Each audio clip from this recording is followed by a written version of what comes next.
Nkrabia Ifadate has disclosed that his client is married to a Ghanaian businessman. Now, Ifadate is reported to have revealed this in an interview on City FM's Eyewitness News on September 14th.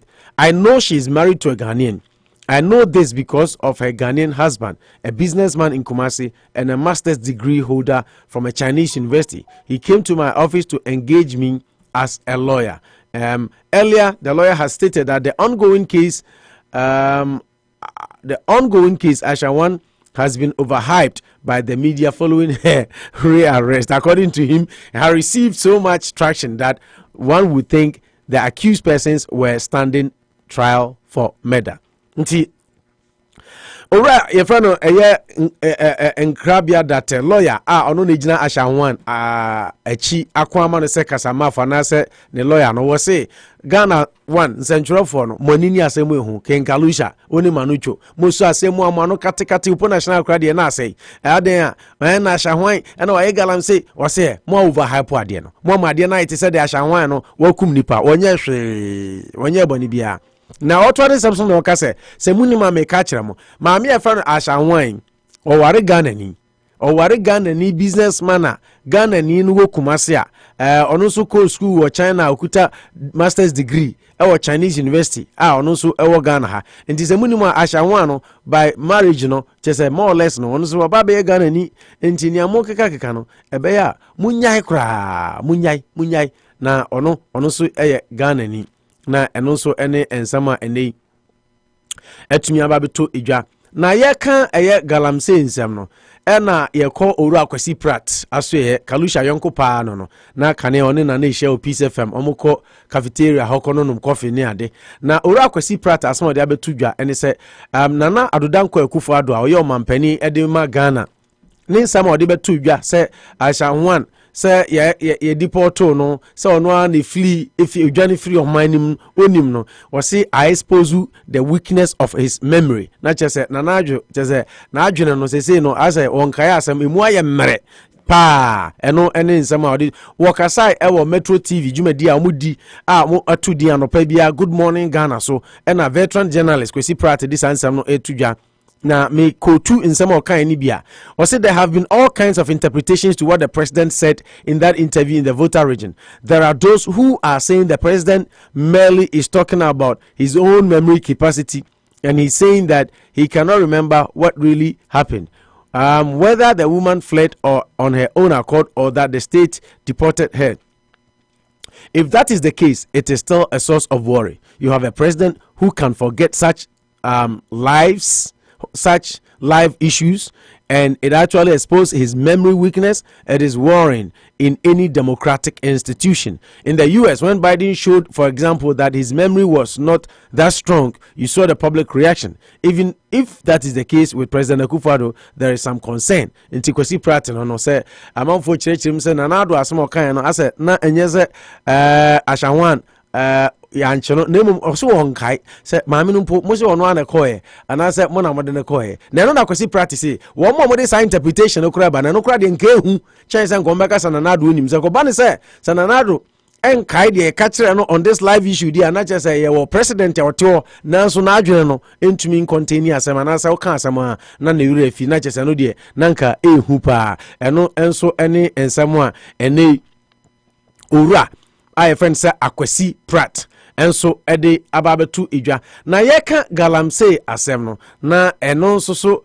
ena ede akopie NPP MP ba kwa so ye eno ase mo amuti edwumadie ade ba kwa na ha me ye information minister enua be ma eye Kojo upon Kroman Chirichirimu, na or try say obey defining repatriation, any deportation. Na no, ena MP Bako no oye Efija Kwabre North MP Efrano Honorable Collins Adumako Mensa. Nasmo Diabe Tuja and he said, don't reduce Galamsey fight to defining repatriation or deportation. Na ne tintene ne tietia ne se ade na ekoso no ebon enya fe na mo be defining words I na repatriation and na deportation ahwan ade no se ebon a undumi nga se ase ebon eno ne nsem ode atodwa na woto ne nsem so no na o kan kire se mo se the country's quest to stamp out illegal small-scale mining activities, popularly known as galamsey, has moved beyond the definition of deportation or repatriation. Wasi yatra hokra. Na oto aso ka se ono ankasa oyɛ mmarahyɛ bedwani no. Manucho ɔse ɔkɔ pub bi okumase. Ana ɔkɔtena ase sɛ agya MP waba efie ti ɔne ne namfofo ɔkɔtena ase na kyerɛ sɛ ɔmo akɔtwitwa kakra. Na ɔtena ase a ɔse ɔmo kɔtena baabi 10 minutes ana yɛba bɛka kyerɛ ne sɛ baabi a akonya na ɔmo te so no ɔmo nyɛ dɛn ɔmo nsɔre. Nti yɛka sɛ ɔmo nsɔre no ɔse o adan na ɔmo nsɔre say sika kra if it cost more you're ready to offset that cost nti yɛbɛtua ɔse o anu an said abi yesrɛ mo a mo nsɔre free ana mo nkɔtena ha nti ɔse enke ɔmo argue it turned into an argument and he realized say oh me MP we are creating a scene nti yen sorry and ɔmo sorry nti ɔse ɔmo sorry ya ɔmbe wan sɛ ɛyɛ yɛde China for ba betena nkudwan so galamsey for aba just China for omo galamsey for ibi yɛde ɔmo aba betena. Say 3 weeks ago I was in Kumasi and myself and some few friends decided to go to a pub to have a drink. 10 minutes after we sat looking through the menu, one of the gentlemen approached us and said we have to get up from where we are seated and move to another place. I said if it's about cost we are prepared to take care of it. He said no, Honorable MP. After a little argument, I decided to just move because it was creating a scene. 10 minutes after we moved, some Chinese guys entered and they were treated with all the courtesies. This galamsey thing has gone beyond a definition about repatriation and deportation. It is about dignity now. No. Dignity now. It's about our sovereignty. So, ono say repatriation, say deportation, yatraho. Say you protected the dignity and the sovereignty of our country. It is getting totally out of hand. And you listen to radio and the argument is about a woman Ashanwan, a woman who has eluded government, not government, a whole machinery. Let's situate the argument well. It's not about definition of deportation or repatriation. It is a serious matter. I am a member of parliament. I was sacked from a seat just to allow Chinese people to sit. Ono ensama odiabetu jano nti o say dear drone your mind sovereignty ni dignity. It is our definition of repatriation ni deportation ko jo pon kroman fan tonchen baby na ye hu say your mind sovereignty and a year turn nti o say don't reduce the galamsey fight to defining repatriation or deportation. MP blast kojo upon nkroma nti de afija kwabre north Collins Admako Mensa honorable edi ababetu dwa enso eno no se ba bia ye duro no ade ne nya enye nya fe na wo be try to defend the one yen ye no one yen ye o man sovereignty and your dignity and e ya da de ja se ye bo ho ban na ye je o man mu no nyina so etumi edi esi ho na eno so de ababetu edwa enso so ewo ho eno no ensam no de doso na ye de kakra bi ka ho na fe ye jemu owura ye friend se eye odike Manucho yonko pa no. Yeah. Manucho best friend. Odike edi nsem bia ba betu dwa odike asma o kan se sesi asa o hwe Ghana soldier for no pa wokọ galamsey site ewurade eho edesa betie nti wo mo pa so wo mo be ko peacekeeping da bi odike de na so de o go ga bia mananu ya ese ya jo ozio he's still talking. Now soldiers prefer galamsey mission to peacekeeping because they benefit from it. Odike alleges. Nti Odike ediano. Now the fight against galamsey keeps falling because successive governments are part of the problem. They extort monies behind the scenes from these galamseyers. I know what goes into these things. They pay their masters, who are the politicians, to stay away from them to enable them to do their nefarious activities. Soldiers prefer to go to galamsey sites than peacekeeping missions since they stand to benefit from illegal mining. They go there to protect those who are destroying the environment. They don't go there to stop the activities, as they make it seem. This is the truth. We must speak the truth to power and tell them in their faces. We were here when some military officers who were arrested for nefarious activities in the Atiwa forest confessed before the court that they were sent from Jubilee House. What has happened to the case? Asembisa. Osi ukrom ha. ɛna soldier phobia kwachi omati for so ka asem no ye de omko court a omo ekokan se yesoma omo free Jubilee House ɛna de omo koye nti no kra ne se aban ne aban mufo no a wo munim ne omo ye shada di soldier for kikikikiki se ye kwa akopam nanso soldier for no kwa na akwa okay. One video we had you soldier for Operation Vanguard for no call ya soldier for mo stronger be pam wo mo front so guy and no say na Tiwa Forest ayi now yeah nti no na call to a ho sam ekopie ya o say yes mo free Jubilee House na no ena obisa say akosi sen efiri o mo ate ho asem biem say soldier for mo to me can say mo yes mo free Jubilee House ya prosecute omo ya pass judgment uti hu bibibio enti empanimfo na eye o say politicians na eye no mdi soldier for na tie chire nde say soldier ni go ka so nko peace mission peacekeeping mission dabi ongo he eno dey say gidigidi ko tututu we ho de nde say o so omo pe galamsey site kra echen bibia eno enso ene ensam a anei ababeto idwa enso ewo na nado danko akufo ado enso edi nsembi watobi otro jab edi amane omampani dada eye didi dramani se obeka ya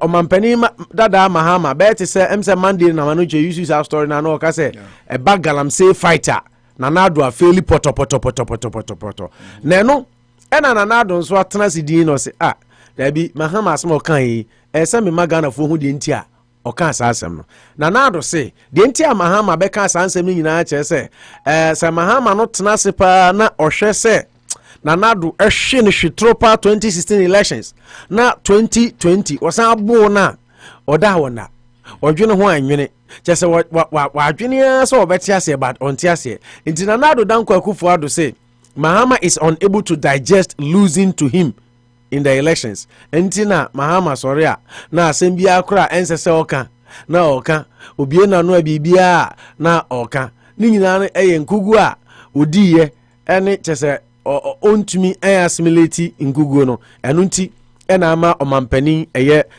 dada mahama osoria na okeka ensembia either than that enkansamu a okeka bebre no ohwa jese eni enyinaso ensi babia mpo ena akoduru babia eti nanado enso ede a ene ode ababeto edwa enso eho no na no ena aye opani friend say aye bombande Ghana former deputy minister for foreign affairs and regional integration and senior UN mediations advisor Dr. Emmanuel Bombande or say nyamia nimni nanado dango akufado kunyano tesokwa but he is not in control. Akufado not in charge of Ghana security. Wasi baby a Ghana drone hupa. Now according to Dr. No say the continuous destruction of Ghana's water bodies by Aisha 1 and her cohorts sharply contradicts the president's efforts at seeking global finance support from climate change adaptation. And I was saying to Asuka say enye na nado no de na konwa to so say wo de be kon galamsey ene say obelusu na konwa kro obelusu no na ekoba ne sen ena galamsey a wo promise Ghana for so do konwa beto so akon na afa de Aisha 1 unim say deporto no ana o flee from the country. Now, assigned to Asuka said, if you put in context the dominance of Aisha 1 in our media headlines associated with the destruction, ravaging and raping of our environment and taking it away from future generations, with Aisha 1 representing symbolically the image of the continuation of the destruction that we have in Ghana and our president's efforts together with the community of the developing world seeking finances for climate adaptation, the picture is very contradictory. Say oko say ewiase nyina yentumi enye environment eyi climate ye na nya from papa home na also say wo environment say ya ene na sa oko na oko no kra oko ne sen enti wenum ne nsem bia Dr. eye Bombande enso atumi ede atodwa say nanado enye in charge of your security na asama ono so ede ababetu idwa enso ewo eno no aha eye Unity Radio 1039 Anopa Bosuo so ena we sanso ena Dr. Kwesieni a Okofiana Peacekeeping Center nso say nyame anim ni asɛm bi wɔ hɔ a ɛba Ghana for ne afa ne tra na mmom Ashanwan ensɛm no a ɛkɔ so no ɔgye tumi paa sɛ Ghana security for ɔmo a lot of questions to answer ɛkwan a babaawa no fa so free Ghana ɔsan baayɛ ɛne nneɛma akɔkɔ so bebree ne kyɛ sɛ woyɛ security expert na wotena se na adwene ho a wokeka nneɛma si a ɛmfa nti ɔno deɛ na asɛhyɛ ne sɛ ɛyɛ a security experts ɛwɔ Ghana no ɔmo a lot of questions to answer in Ashanwan's case ɛno nso ɛdeɛ ɛno no saa nso ɛna ɛyɛ Ashanwan ɔkɔɔ to no anoma no two deɛ teɛ ne sɛ prosecutor say ɛkwan a maame no faa so a ɔsan ba bɛwura Ghana ɔnkae na wogye di sɛ ɔnkae mebisa wo de mebisa wo okay, but who alleges must prove. It is only so prove it. No more can won't be you say against on. Nti kwan of fast so ba Ghana kra no. Prosecutor say Ashanwan cannot even tell how she entered Ghana. Eno any and someone prosecutor and sorry no we pie Ghana. Okay, sanso ena eye omampani dada Mahama nso e kan nsem bi se koba se wono wo ba betena konwa so bi ona NDC aban bi aba Ghana for mo ye galamse ya kyekye o magu afiase ni nyina obeyi o nyina pie adan a wase osusu se saafo no ewom se o moto mrade nanso o ma ye remorseful je se o mo nu o mo ho e wo mra bi a o moto ye nti o mo deserve se ye ma o mo second chance na saasem o kan ye ama Ghana fo bebre si afem se o mampani pa wadi suda wonim se Ghana rule of law ye man betum pon ye se mranya adwuma e na o kasa sa na saasem yi a trend especially osan kasa na say about galamsey nsem no e na asan ko yi abapa na no na o reference inu safuseni enso aba abonten inu safuseni asema okan eni se omampani asema okan ye no ma manfo enka enkosi se bi a galamsey ekoso no ofo aso na mum de nti omampani kan sa ne se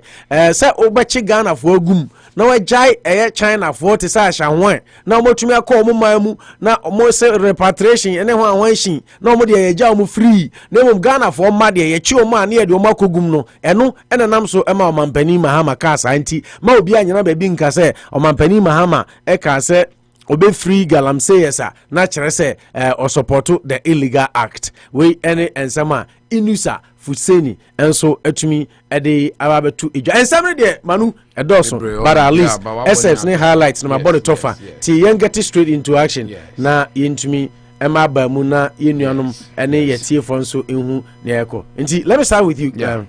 I think the first one has to Mahama being paid all emolument due him. Yeah no free we are now say all the issues are galamsey. Exactly what sure I think I had the chance to read in Assembly and Victoria and say Mahama was specific.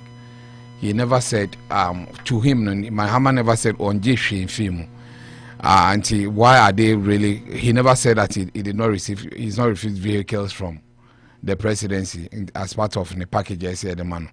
He only spoke about the officer young farmer or no China bills or 24 near there. I was also thinking that in fairness, the ex-president was also being a bit disingenuous to Ghanaians because a lot of people felt they were kind of and said he looks like he's not really being catered for. But if all other things are being given, but if you are not say highlighting like you are almost dying, I think that is why I also have a problem with him.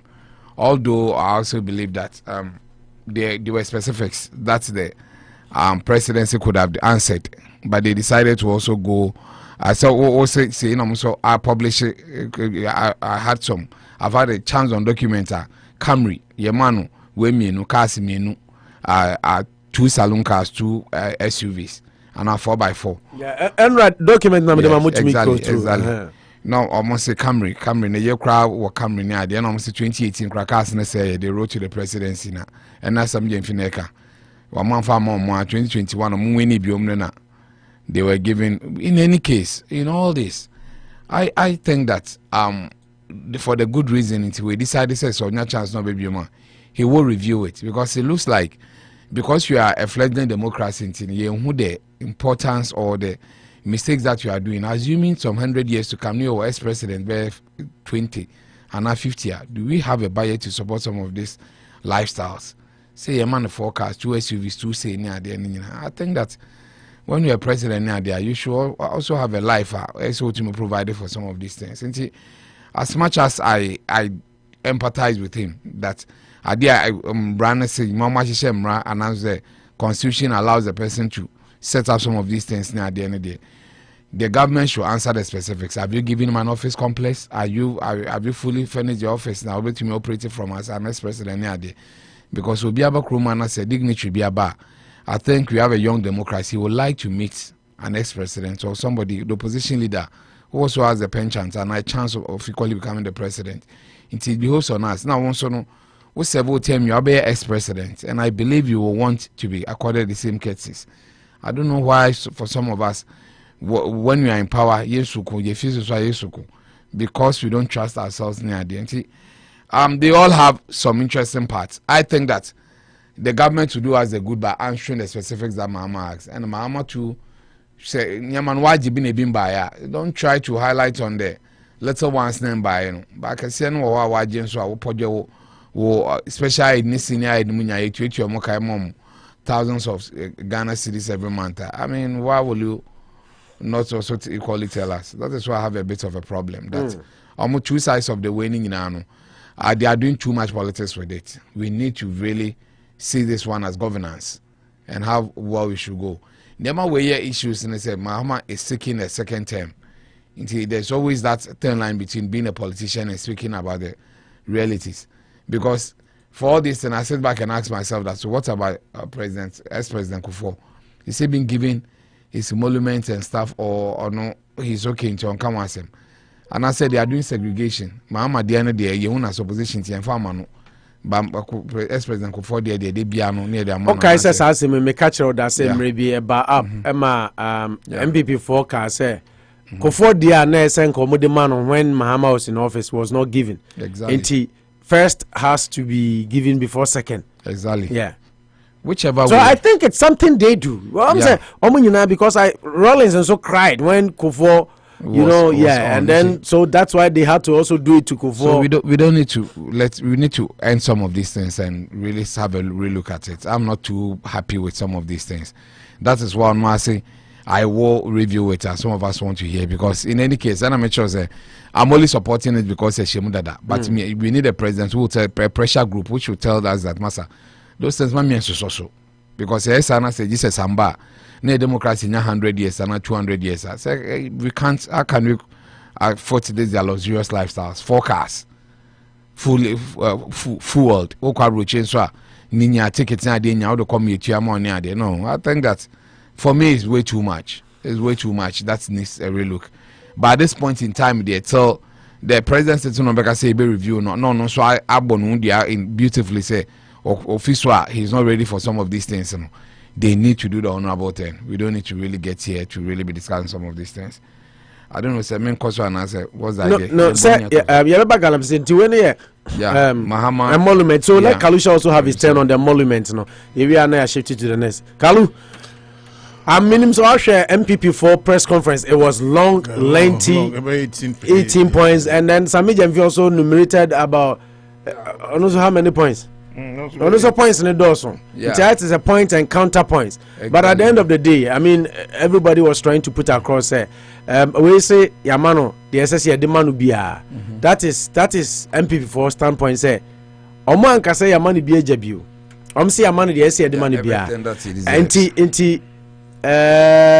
Which means that they have given him office, they pay him his travels, travel costs and all that, but they didn't bring any proof to that, honestly. But they brought proof, say, Omama the cars, Omama way, and other things.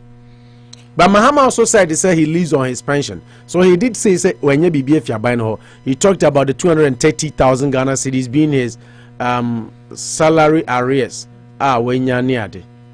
No, so I'm almost 2013. That 2013 on one net is one. Salary arrest. Then they say 2017. No, sir. Also, so I'm monument committee now. Now it is on everyone's amount 20,000. The previous neighbor raise Yabani Acasa say the amount man penny 30, and everyone's a 30. Bal and Aina Canina, some calculating on the amount. 48 months. 230,000. Then 2013. 2013. Oh yeah, president in 2013 to 2016. Yeah. And on the man. Okay. I said salary arrest because new emolument committee need to pay him. Yeah. Too many and on my bill, our constitution say Article 71 say you repeal idea. So what I say. Now president ni fee if no matter say man there, say man. So because bibia Ghana they say the bibia politics. Yeah. Na essence na yempanyfo no mabedi man anim no. Na bi omo bu nanim tia kakra. But ama your mama dey na be dice ni say ono no we the president ni bi o san person obebedi bim. Enti normal e bi okotra as a former president na omo nyema no no.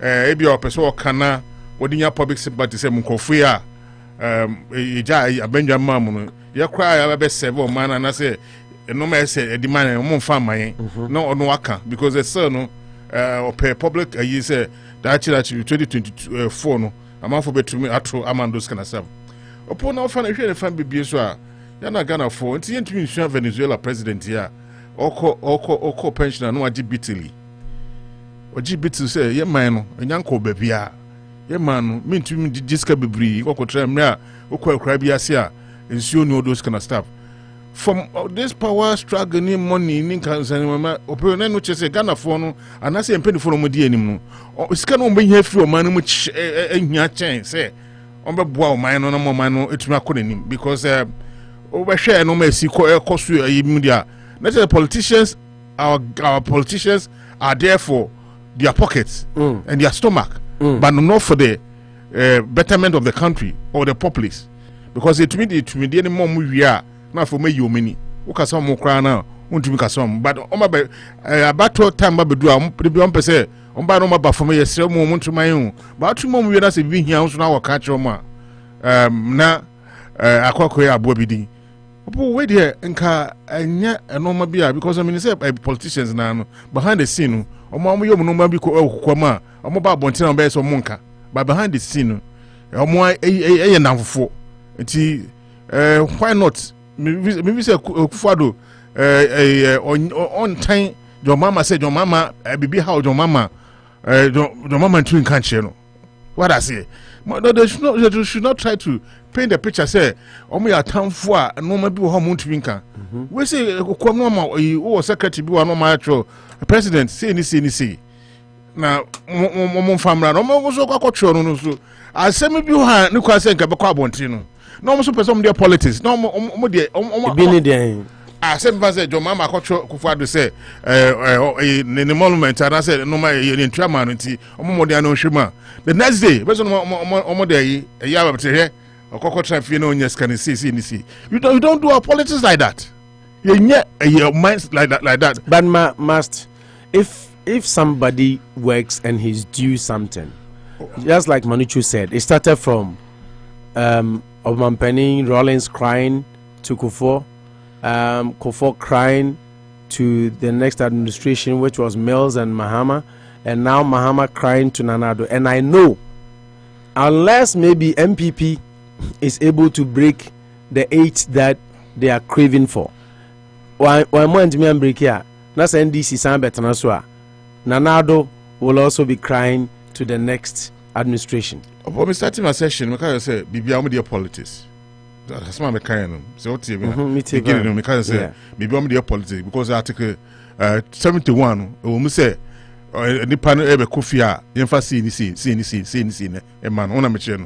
And can the papa muanka, and can you be your mumfanya politics? And because ask me by no, president to president, former president, you don't quite a bet your cry now. Between office of a former president and the secretary, no actual Kufado say, this is what is going on. A man who say, you better 7 years trefi. Na mama say, I say, oh mama no more so mukube man. Because what is due them, they are not giving to them for their upkeeper. But president say MPP say omo dia ma. The point is MPP for so much they so mutua. And Mahama so say am I. So we can't even situate. And then I say claim because that documents are the buy. Don't your mama you would mind. yeah cars there no na o down so a scout de ma ofosu kwa chimone you know so ni na wo so those kind of stuff na say na Bible ye de ebi mamu ba ebi anye ni na enti papa mu na cuz I'm before press conference no a lot of questions were asked yesterday by the journalist okay office mom and officer na they couldn't everyone said he talked about say in the office of East Cantonment on one Akwajinutuaka. Is it true? This is verifiable from the journalist. Or say on one 20 electricity bills, on one 20 fuel, any other which were all things as ex-president no unya. But I think the MPP also says, hey, we pay you your pension every month. Sikesi the any all that, any aids. I don't think sir. A chroma be example. Sir. Friends Joe Biden or better transfer Donald Trump bibi or the back politics say me Democrat me famano is in the constitution. Yeah, when the thing is in the constitution there are some things Joe Biden no cry and you know what I say you have to do the needful but Ghana there me na me make say nke bai nanka enuka senka former president kwano o be kana bontin nanka ama the secretary akwa trama president say this is what is going on moya ne sana na obi eyi ni yem so be sumo man na no ma say na because right now no say most of presidency Kufuor John Mahama yen re-election be pa omo ntumi nya adwuma biem sa eyi ana omo de be twetwa omo kakra na emfa ma omo enkoyi but because all catching secretary class on control letter and come on control no because of political gains in it na MP before na be masa yi ho no ma a president in our send letter by say oh they say they say I'm control na him those kind of stuff. Are we building a country? Then no ma bi ho ya na sa cheap political points na ehu hia muni omon kasa say eduanu because the agenda na say we are not enemies. We are two political parties ye aim ni say ye de be omani ye be boa na say obia o adwenko different thoughts no person de bo man na say if you have so different thoughts and not just your enemy our common goal is to build mother Ghana the kwam be be fa so e be betumi de abo man no ama man na tumpo no ni ahwe but I must say Ghana the your politicians no always no mo betumi aka agu your friends saying the opponent no fin and omo ye esan say the etibamufo na no omo pe editi atem echen sebio nyansasem ora be no we be try radio so say ye ka say ya ka politics wa same kaba nobody will listen to us but men ko hwe say obi akokotwi camera series say na Ghana form pedi for agimi omo say obi huna views le ko be 6k 10k any other no because man better say obia oma abodompe makobe bia na say bibia esi no eno ma bia enye na esi you don't want to listen to wisdom it is wo na untie nyansasem na untwi fa mobra na ebiba betumi aka e bia atem die na wo bedi akira the bia the politicians will take us for granted want to see a change our thoughts and our ways of doing stuff yes sir omo maka ye hwe they've tried and tested us say yeah the attempt kwana hia enti omo meka yan sese mi anche enti ekwan bi o mefa so bi o me de be bu o man no de ebu nka we say nka ye say participate democracy pa na ade e wo constitution mu dia nka I mean we should not even expect say John Mahama and Nkofo Wabeka we na acquire counter accusation now we see we a threat to the nation we see no yakofa do say tin no so yakofa document tin ni na yakohin the only thing is have you paid him if yes sir is it all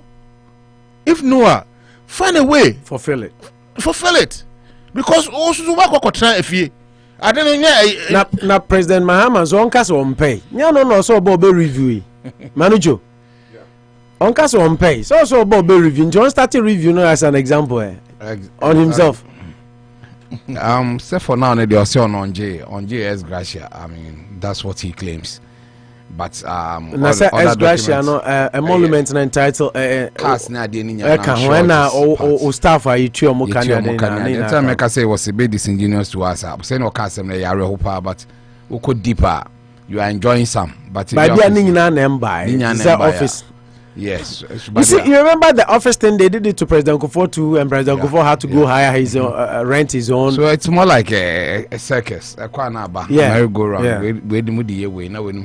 That's what I was saying. But at least it says when it comes to review it, and then okay, also say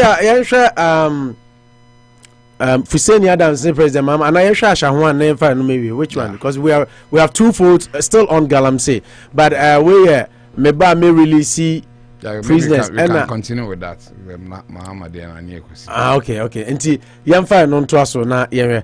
President Mahama and some of kind of Fuseni Adams say enkyere se ofwa eye Galamsey so illegality so, but he said that because Ghana for gugum and I jai your friend is saying Chinese for and a bimuso kase masa visa Angola we say we are benti na mo beka we they are justified, but let's assess what President Mahama said and look at it from journalistic point of view, any fair play chichiri or my rule of law any adeno.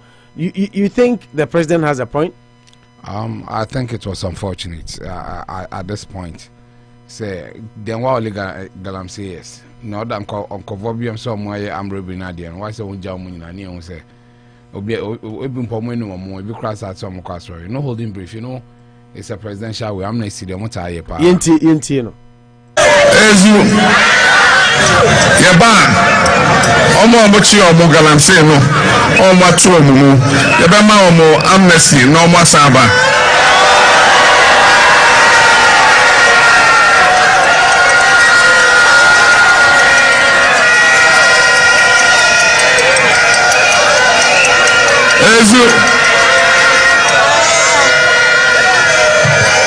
Lojidi say Emabia omo from here omo enu omo ho enti yebe yi omo na yama omo another chance. Okay, Manucho. So this was the former president talking. Ezu enti omo ya chichi omo Galamsey do magum no. Me gidi say ono gidi say the president the former president thinks he say omo nu omo ho nti oba obeyi omo now omo another chance. You see, when it comes to politics and elections, I just are wooing a very beautiful girl. I do baby, you don't always tell the truth. You only want to win. What's it then? When it comes to politics and winning power, I just are wooing a very beautiful girl. Sometimes not all you say you can do. The ultimate is winning it. That's why they maybe, and politicians have done it to us over the years. We share about Umiani Adimpa and some more can do baby na say. You decide to bring them back. I remember a friend telling us that, and their political talk, say. So once you are in a position, you say, but I think people are becoming enlightened. So at this point in time, no, Galamsey yes, because we did some win no more. What else back? Have you what checks now? Why wako? Please one mark or interview and why so baby no when they come back, a friend recidivism. They will chances of them going back into society to do the same thing is even higher because now they are emboldened and enforced because they know I beat him politically we can play on them. Yes, and you tell us that we your money now because they have no conscience. All other things being a call. Now China say Ghana for now you are own enemies. I mean he's still thinking of America first. But no Chinese is China in China by Ghana no funny bag to no console to gold. But how Mr. gets Ghanaian agents who will even tell, don't worry, I know them, I know the chief. Normally in Sanoko or here in they can't even speak English. That's how worse they are. That they come. Into Yana leading a campaign. Sometimes where people feel that Ghanaians should be punished more because you should know better. That you have only one country. You don't have any country anywhere. You guys will be on Kunukruma, for Baga, from Ghana, Oko, to Ghana, Nigeria. No, Mona, we need to be stringent on them. No. In Yamiwa, don't now be a president. Every Galamsey will be taken out. Now, Galamsey fights are you doing for? We are nowhere near completion, fruition. See, I mean, you are making it too light. Then it looks like this fight will never end. If you are telling us that maybe excavators now, people have taken advantage to really enrich themselves, and the poor ones are kept in jail near Dimpa, then you can start making some inroad with some of us that it is true. So let's do as a one basis now. But okay, generally say because we believe someone no more. I think it's unfortunate. I don't want I'm sounding like you don't buy the justification from News Officini. No, also then say Osina Mahama Kansa because Nanado Chichigana Fugum now China for. You see, that is he doing a PR work. That is why the ex-president will accept that one can he. Maybe in the spur of the moment he had met like-minded people and he wanted them to clap for him. Because you look at the story about the emperor's new clothes. At the end of the day, the king was naked, but nobody was able to say it. Yeah. Because who could share Ghana for now? It's as good as I'm Robert Nadenia. One is your mono. Obi no Gano. Obi other prison be no. Tiankabe is as good as close down the prisons. Rather, so that is how worse it is. But News have saying there. I mean, he's doing a PR work, public relations officer work that ENCC assembly. But because senior ex-president can't end there, because we all heard it very well. We know the language he spoke, and you don't need a translator. So you need to have saying it should stop. I mean, trying to put a cloth on it so that it will look beautiful. The president did not do well. Ex-president did not do well to say he will release them because he have a strong feeling that they've all had regrets. I doubt. I shall want regret Papa be Ben on. Ghana for so no, but in principle, people hardly have regrets. And how do you even see it? I want to know empirical formula you see the case Ghana for. Ada chemistry. That was one of my best subjects. Yeah. C2. Yeah, that was one of my best subjects. Empirical formula. Yeah. C2. Oh my goodness. C2H1206. Yeah. Attainment. Yeah. Attainment. Yeah. Yeah. Ethanolic acid. Yeah. Yeah. So organic chemistry. Organic. Yeah. I love it. But Manuch, from that point, what do we do? Don't we so many times politicize things that are not supposed to be politicized? Our being, I think Ghana everything is politics. That's why we don't make headway, because Anka Galamsey fighting. I remember it's Mahama desperate for second chance. The way he's talking, he needs to slow down. I wouldn't use the word desperate. Media, you know, Minchoano, but and Kaube Kasa, I don't have a problem. He brought up some genuine. I want to about say now, Attorney General. Yeah. Or damn no damn crabona sarcasm. You know, say sarcasm. Yeah. But still, I made the Obona about MP from 19. I say he's happy, say Mahama Aji S Gracia now over 20 years, but he said I realize this also about Bay review. So anyway, it's better late than never. Yeah, that's how I interpret it to me. Exactly. Maybe I was able to me, I interpret it to mean sarcasm. But my point is that whichever we were born about, you talked about reviewing Article 71, the ex Gracia. You talked about constitutional review. Yes. And now Osanka Bibi Bako, he's made 3 good points. Also, obey. We should hold him accountable to it. Eti enka obi a watena konwa so da. So watena konwa so da.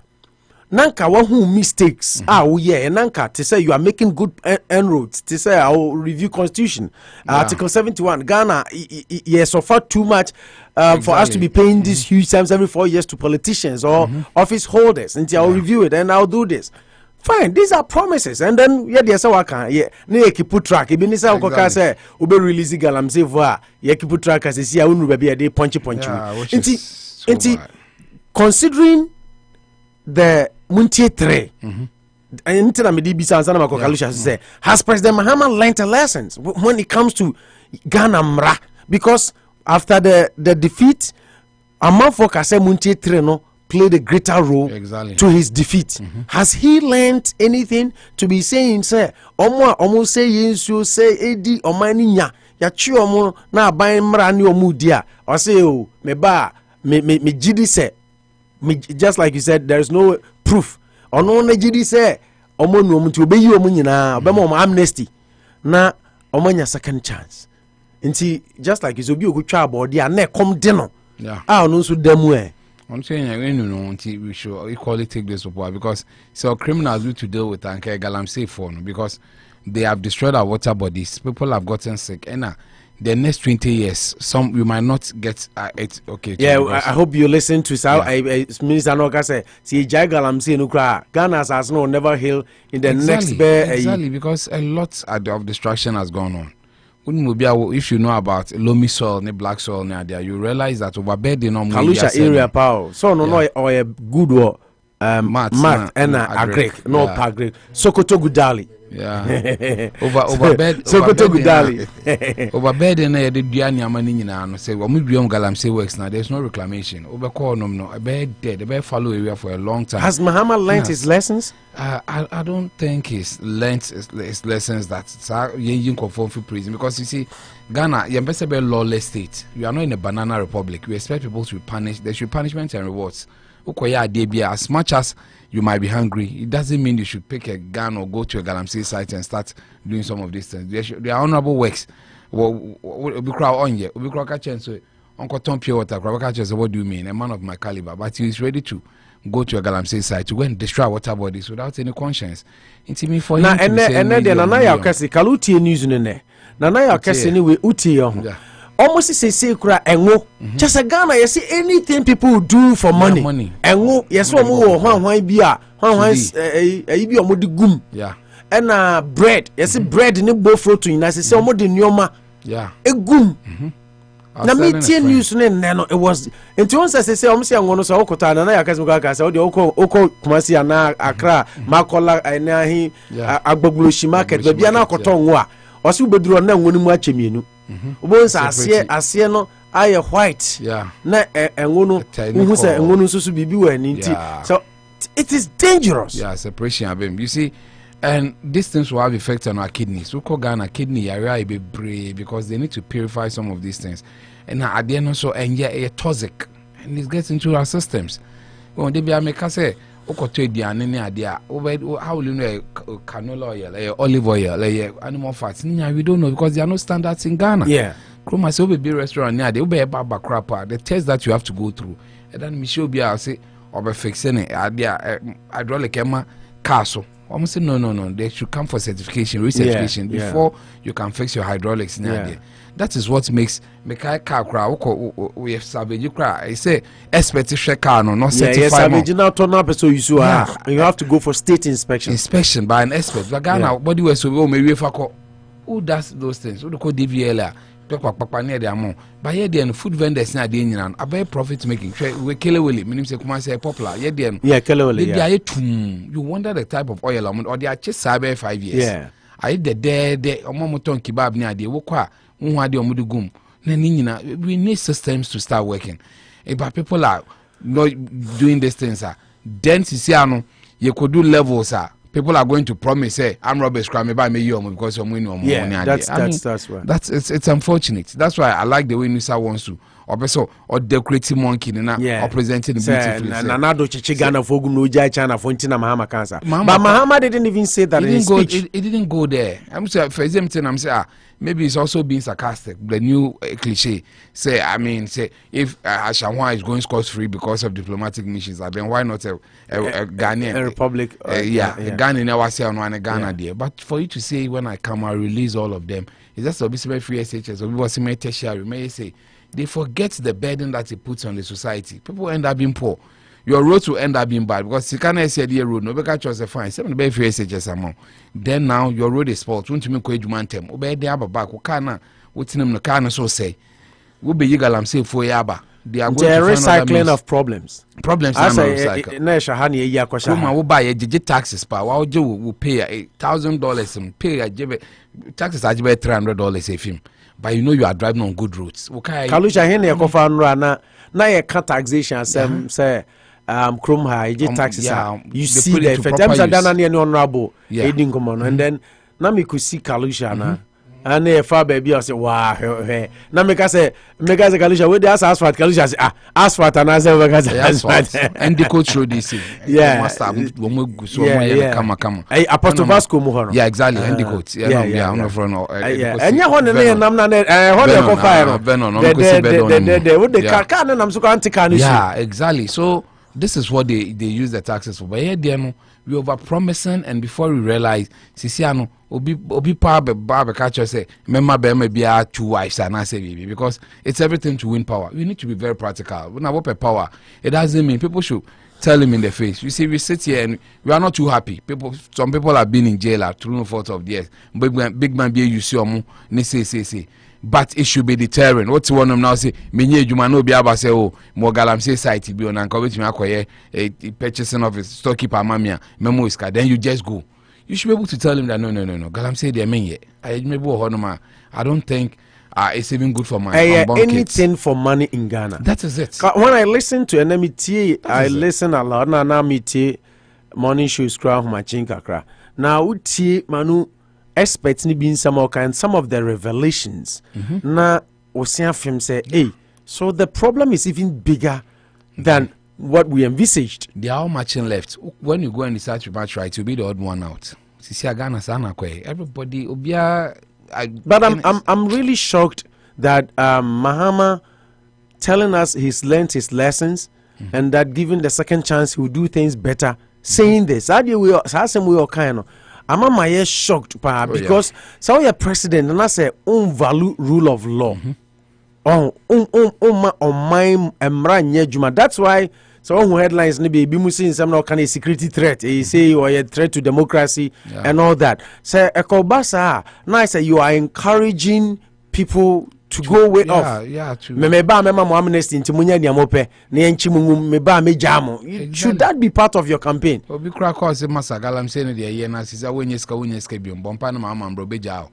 I mean, why should we encourage some of this misnomers? And then so if you feel, I mean, you might have a legitimate point, say, oh, Nanado JJ China for and Ochichi Ghana for gum. But say who say China for Jai and yet writer, what makes it right to Jai Ghana for two? So you should campaign for equal punishment to corporates as opposed to saying say meba me jamu and to encourage people at the you are loosening the fight against Galamsey now. Because they say no be say oh fine by a chain Mahama so ba exactly. That is the encouragement you are giving to and you are the same person telling Anado say we're failing because you are emboldening people to do all it. Sit back and say that the Galamsey fight has been lost by the government. So if you need a savior, then the savior is the one coming to rather the few inroads you made this comes to road everything away. I think it's unfortunate. If he has a second chance, he should come. Maybe he should explain more. I mean, to put it lightly, no holding brief for him. On Sanchez, but to say, oh, me believe someone no more to make job on it, dear. It doesn't really work in Kinkalu, remember so now a man penny that was CMBB every Muntie training because Muntie 3 cost a lot for the NDC. People felt say, oh no, naturally say maybe a cover body need to do you know, and it was based on the fact that people feel say he had the mandate to exercise bad or exercise a mandate not wrongly and disrespected Supreme Court. Yenshe the aqua could do say Obampani say Galamsey for Yachimuguma meba me jamo. You heard the audio and Inusa Fuseni say Nanado Achichi Ghana for Gumno China for Nuntina Mo Mampani Kasa minim your take on this particular story. Well, yes sir. Something very dicey, but then are they too ludo? How dicey it is? You're more modern. Na say ye petumia ememo mo de petumia asema ye beka betumi ama omani mpuntu no akọ enenim more than say ye beka asemu mo a ede ebese oman no no do mama kwa na me expect say nkwa sa Galamsey issue kwa na ni kwa so nko kan because but Rebecca say he's entitled to say or a Ghanaian no obi atumi kan kasa boy nche ne yem esan say wo according to Kwakuba ko se muti Kwakuba ko a or say under the former regime Mahama mo time Aisha ho nkuro ya ye kana asemi ye che no mako miensa and released miensa ye che ne 3 times ye join it 3 times under Mahama time. So he's trying to justify that and anyone want say no can't to say let me play his audio. Na me pese buy no so anamabo. No can't to say the woman is powerful. Na or she say this time around that the whole world and everybody is watching on what Akufo-Addo will do. Until he was making a point say my many are powerful. Very powerful. Now obi otimi ma MP nem crofo ko na 2 MP efira konya so ga say. But the statement you make and also a well connected or securities no or paid people sit in teacher in tina chana ni eja no say charges nan run now can I listen loud to it this morning and if I that I say charge na dia born any charge or say any charge she will get the woman out she's standing a murder trial or say keke or say any charge 2 charge or say any charge exactly. That is what he said. Statement here mama kai but we'll come back to that remember I know next talk Juma mano statement be do kai say obeja galamsey for no last elections no we say MPP for we be galamsey for you know omulusi and that is a Juma man but then you say Juma man say we need from those again from some of this there's a way takura the more area hono kojina cars asem when right I say whole area baby your car say call there but your car say obeja man ya chicho maguma now one professor be another doctor be so say the fight against galamsey no you be say MPP nko they should forget about it you be NDC for nko should forget about it. This is a time yenye galamsey na say Ghana Black Star yakobobo what I say and no any political coloration what I'm saying and no each and everyone comes together so that we go and win. And if you want to win this battle against friends galamsey na both political devices should come together and find a amicable solution. We don't need to politicize we'll this. Come there, but specifically Yansha Mahama and some the negative effect to us in some way because say Obama obi bako kase me pese me ma galamsey me better na ase na nkofo ma ombe tomra ba hokotum na obi so campaign say me ba nkofo na me meja omodia na say I don't know fighting. We don't know where we are going. So if it is a truly national cause there, then all the political parties, should come together and say, "Oh, Mama, a small kind of mood." And the member says, maybe in the Osaba campaign for maybe I not call you a free because say the way I'm off when you bring galamsey say on be bomodiana on to us any day. But I don't know say and the next best this high in Abama. But then once again is a casa near to media to media and Sembia Ebeka Ebebo Mino. Na infantry because Omani ba Omani say now we need a friend saying Akunyana Opo one about better did so. No. What my name? What you have a did so.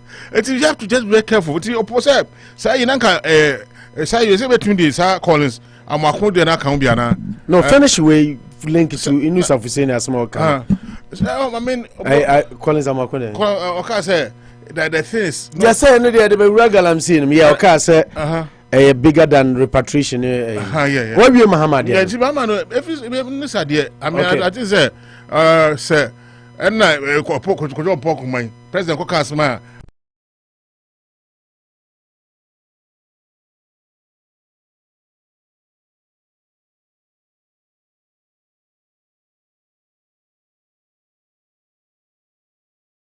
So be per se obedi o man so a o hwe no man a obekasa ebetumi abo o man no atumi akwakon kan by the normal ekroma ne enye a ya che o makotum no so obeja am because of say open political gains in there opposite yes na o man de yentumi chichi ngodu bebia because yes na pasem nkumia yes na ni briefo because o pese o kan asem na president no do good who final nya kwan na nya leeway to come and govern na say na me basa kan say your ma kwan ba be na o man na asay ya asase na asay a hwan mu na o ba be di o mo so nipa na o mo mu na nti empe kwan e be fo so e be protect Ghanaians any galamsey menace we no ye mo modern into ase because the way no man see kono ya hwe ni ya e de oyo na beba o man nim because no man koyi no one could do assassin crown no do experience essay assassin or Ghana no no we can say my home some years crown for the land to even to heal the crown say another ball game penny phone kasam power no opo hwe di na bibia nkoso kakra me so me ka non okay you move on now the next one Kalu any manu yenhwe na fi me phone lines no it's still about Aisha one there no just like you said me try say menya kana me boko ku ba ko audio no quick kra bia fam nanka mode but you can start off now say oh share a Collins me MP ni dey no and Collins there now me dey say o see bia okone duru no nye definition of words repatriation and friends deportation. Now it's about our dignity and of which sovereignty of which is very very true. Opo assassinate hono opo say obet ba hwe yama me article 257 subsection 1 obet ma kan article ma me so obet ma hwe ma me article 257 subsection 1 article ben like from where Ghana constitution here article Manicho Bayama me prepare audio no article saying and then ho kan me person ka wa na ka wi kan ma me na ka me manu de yi ma me na me kan me prepare kwaku ba ko audio no quick na article 257 now about you going with your discussion there na ho opo say the land or the land manu land constitution or Ghana land no is for Ghanaians. What I say, and then they are vested in the president to protect it. What I say, all the land now a good also no is for the Ghana for and I did to me no. I'm on my penny. Say you near ya assassin Chinese for me Ghana for. Chinese for me Ghana for.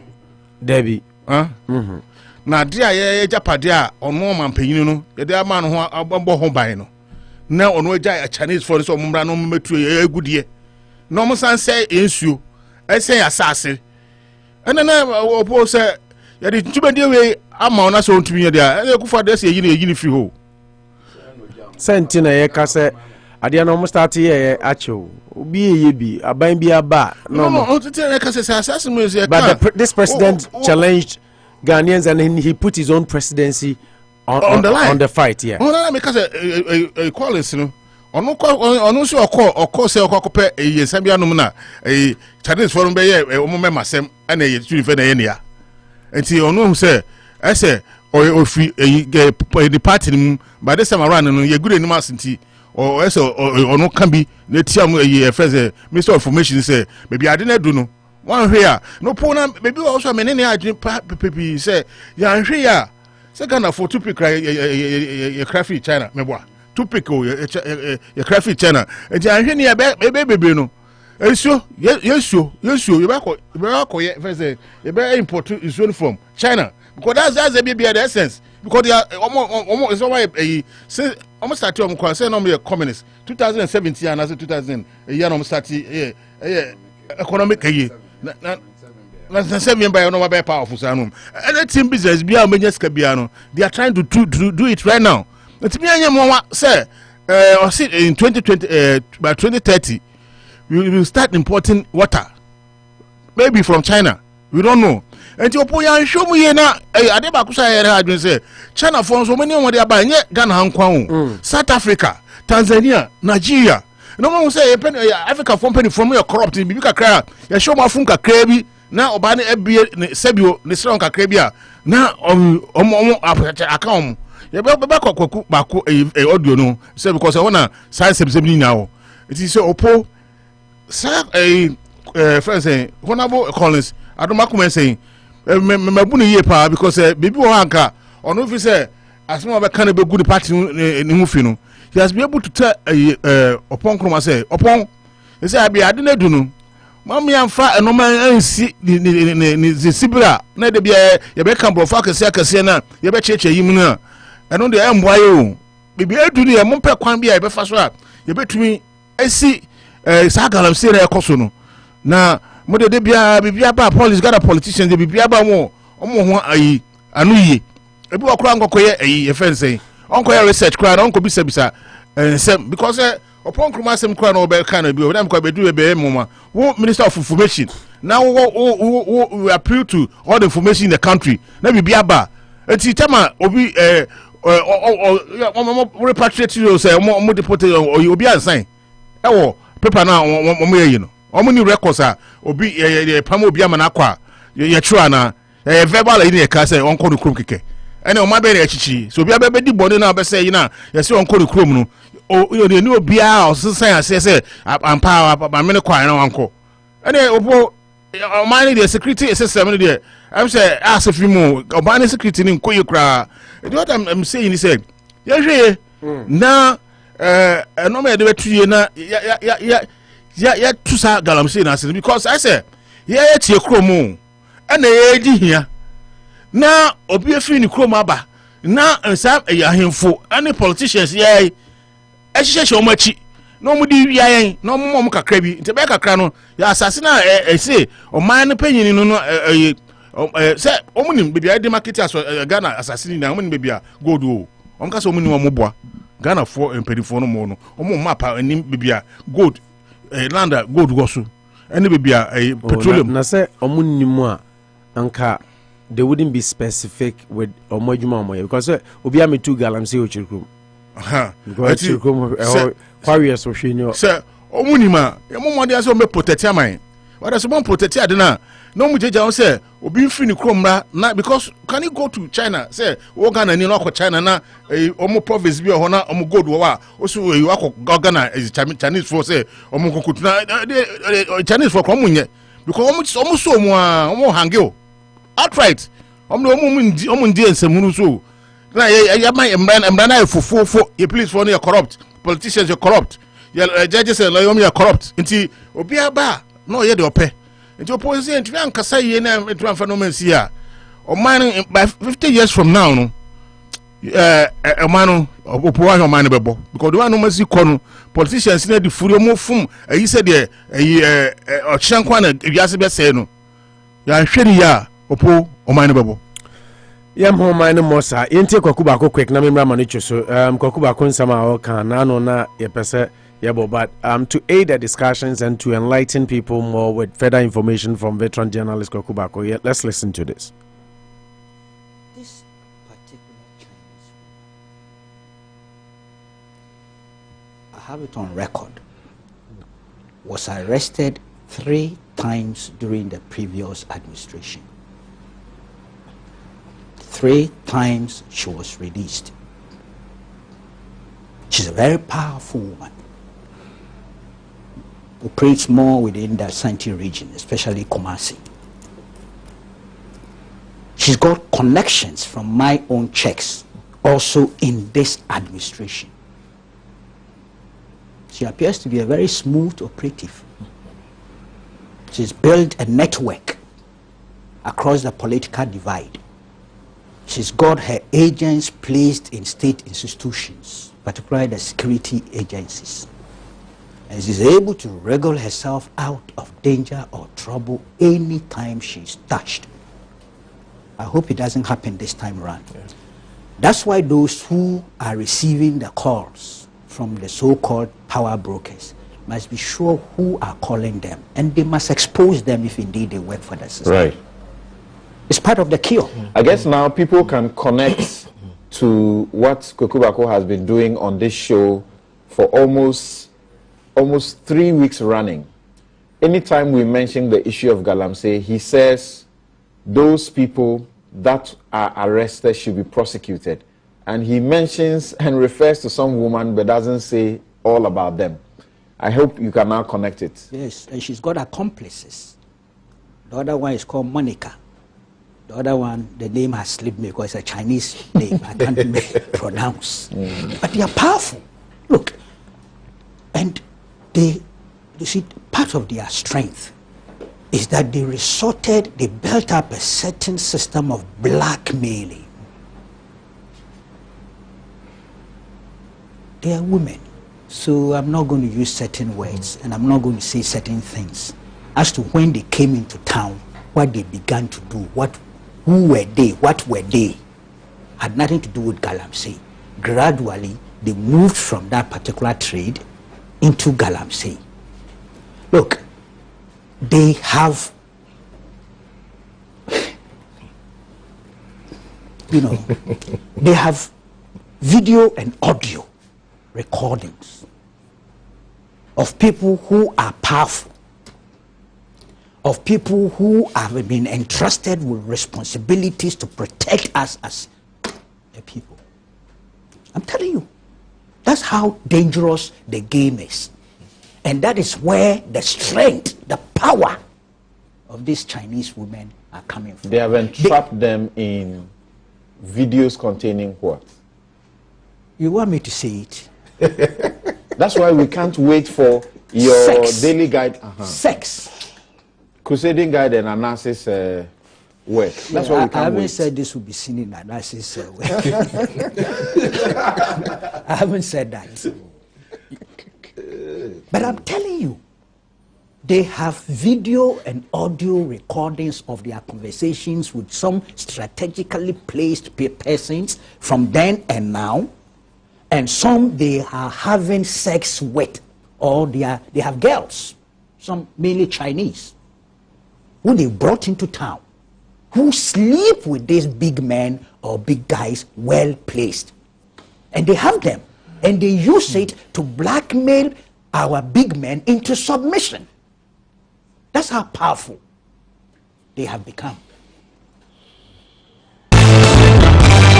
Okay. Manager. Yeah. I think it was very comprehensive. That Asha Wang did not come to Ghana within the next the last 4 or 5 years. She's been around for a long time. Yeah. I'm saying what kind of, and you say Oba Ghana, Galamsey and then Debbie Obeye, Jumabi also Obeka. Exactly, and she really got herself learning the language and speaking English very well. So when people come, he was a middle woman. He's a middleman, and so between the Galamseyers and a lot of the activities in Ghana. Then she perfected the act as Isiano, or tongue Galamsey products, and also engages in some herself. Or the China for Maba. Yes. Normally and penning for see powerful men. In strategic positions, Yeah. entrusted to protect the country. Yes. No more banner. No, They let themselves go. Okay, so I've been daddy in a chicken window. What is it? I've been daddy in a chicken window. As I say. Ntiase. And you're radio Sa children Yamenka. Only say radio friendly now, and people can understand the language. You know that. But it's like tongues. Mechanic tree and a bear but be daddy in a chicken window. Twaso. Yeah. Okay, we Kenda Paddy by Ocean Polka dots pajamas here or babu. You see our big men, that's the problem they have. They say Bema de I would have and mania there. But I hope this time around. You see, yeah, you heard Koku say, I hope this time around you will do the right things, because it looks like that's why we want the politicians to stay off. But you see, are they? If they will, but once when you are no more I wish I could get a comprehensive one. I so to make sure, because it looks like it should be neutralized. Whichever case, the current government should work hard, assiduously, to nip this thing in the bud. No matter what she's acquired, you could have,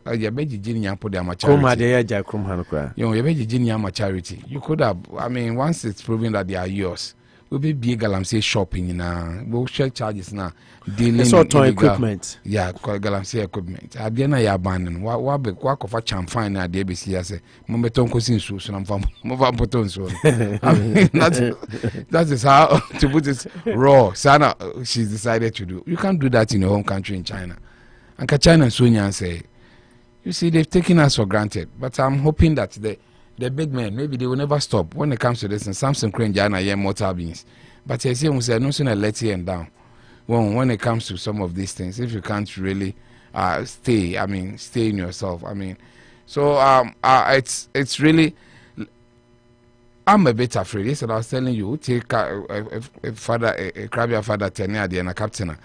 They just want to make this thing. And I mean, I know you go there that Ashawa is married to a businessman. Yeah. No, we can link it all now. Yeah, a businessman in Okoye and Masters for China.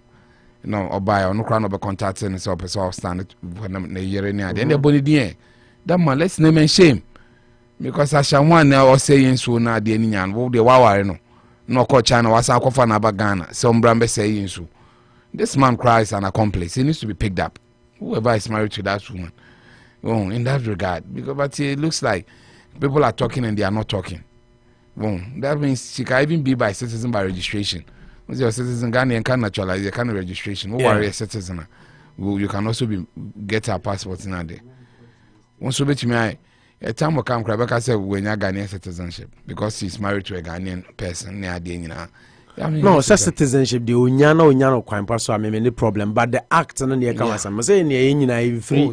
In free buy to me by working way up. Ghana, don't be by registration. Yeah, friend registration, can naturalization, where we are married to a Ghanaian. Married to a Ghanaian after 3 years, so said you can equally acquire a Ghanaian passport and be a Ghanaian.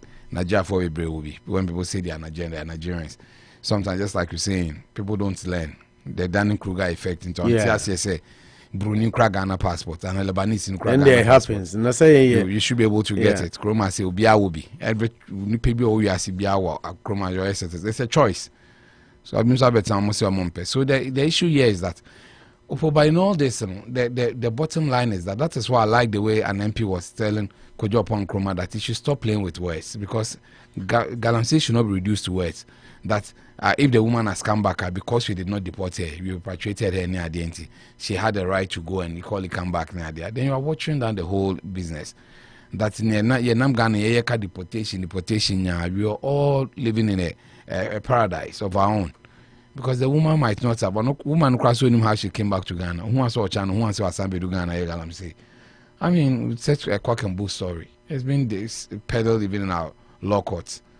Because nobody legend is so prove when I was so Kwaba, maybe she never even left near the so it sets it up beautifully. But I hope it will not be treated like one of those normal cases. By Najo. Nobody wants to talk about it. Actually, 2 years time you hear that Ashawan was not even prosecuted and she's still working on the shores of Ghana, committing the same atrocities that we are all fighting against.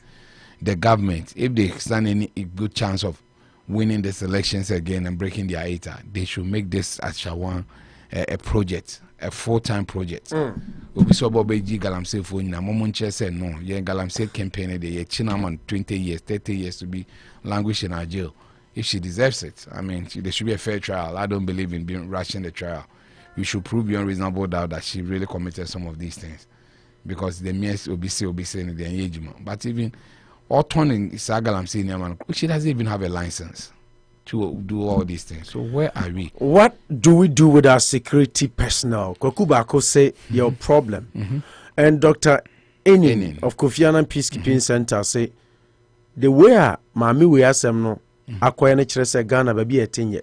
Oh yes. Ehu say Mami edibone a ebeye national story. I osafo mafu beka say China fo nti ye deport no ye ntumi emfa ne ntumu wo Ghana nti ye de ne ko na insaka $2 billion. Yeah. Na maami akono akoso nkwanchen. Na watumi asan be wura oman nimu a. It means baby Ghana etinye. So bi bema ye security mpanifo bi $2 billion edwane kwata na America na for obusu akona yembe bombo Ghana kra they will do it. Exactly. That is how worse it is. And you see, I saw Wasan back a Bible na she was in oblivion. Anka you will not even complain that or dodgy, but she's still doing the same act. And our sign beje renew the card. No citizen card the crown or the way to Dini Juma.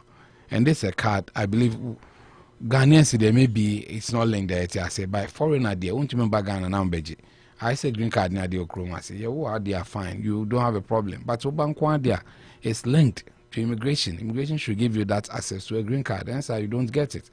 A card here say powerful, all the features are UK Gaban Krenibino. I don't think that this woman should have been able to come back. Yeah, a card there powerful check. Yeah. It's the way it has been configured now. I mean 3D, I mean all those things have been said. Then this woman comes one and on the passport, my friend was one, they deep on Ghana. Then the president even has lost hope. Now, what about me? A mere class Form 2 science student. What will I do in this situation? So I believe our security apparatus have been muscled out. It has been proven that they are not doing much. I agree. We have a lot of porous borders. I want to make Ghana and Cote d'Ivoire. Even for family be honoma. Bat house Cote d'Ivoire no more anxa Ghana. Even so crowded vice versa. We do Togo. Obon one the family has a Togo ne be Ghana. Togo didi wa no abeda.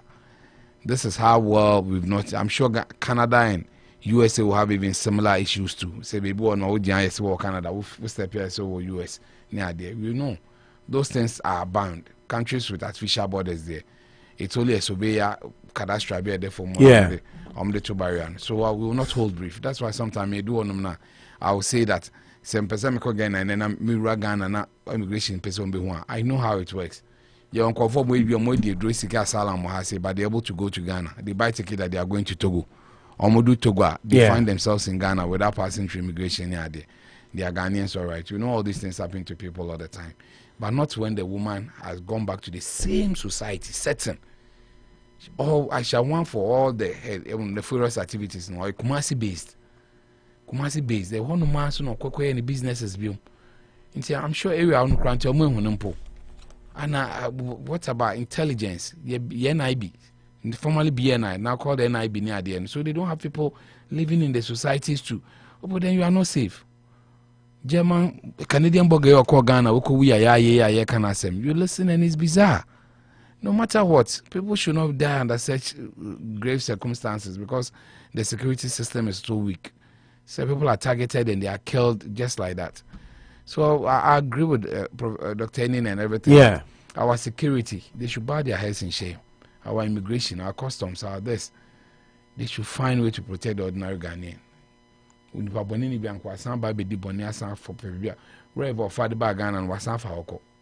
Why will we put ourselves in? I mean, these issues of Boko Haram, some of these. Ghana. Exactly, but because I say COVID. I'm fire no. Because you are not serious with a lot of the issues around us. And the security, I said it the other time, and I think that Professor Dr. Enin has reiterated, has put a stamp on it that they are one of our major problems. Nanado is not in control, you think? As for Dr. Bombandi Kano. As for control, I mean, of our security, maybe because I am one, and sometimes I just want to be nice because you are the head of the defense in Ghana. The vice president, I mean, technically is for police. Then, we're external, we're internal. Yes, exactly. So we are president of a country, and I say you don't have that daily briefing there. You are even surprised yourself. And then there's a problem. Classified information, we call it. Yeah, there's a lacuna. Your money briefing. A big gap. Because Kokoye media interview, no. At who no interview. Yeah, I know. And Kokoye interview, no. You should have been briefed by Kojo Ponkro because you know the topic at stake. Hot to be a conversation. Yeah, Galam. No, for once he decided to be truthful. I mean, it's not about the briefing. You can have all the briefing, but no credit back up. Yeah. Say the more you are briefed, the more you realize that there be. Said the son of Moka the ban me issues of Ghana. Say more say mamuking and tossum. That's why I'm saying that could you upon Kruma, you just give information. But Ukraine, you don't even know where the woman landed in China or not. So actually, maybe I'm sure I can come the way I'm putting some few points together. I'm sure so called China. And now the evidence of her departure about Musokoi. Or landed China that bang. Let me go on and try. You I know Kwekubako has or won a ticket of Ethiopia Airlines or Ethiopia. Then I feel that part was just what they believe happened. Because who followed her to China there? Or Ethiopia and one who say Wafona. I mean those areas are still grey.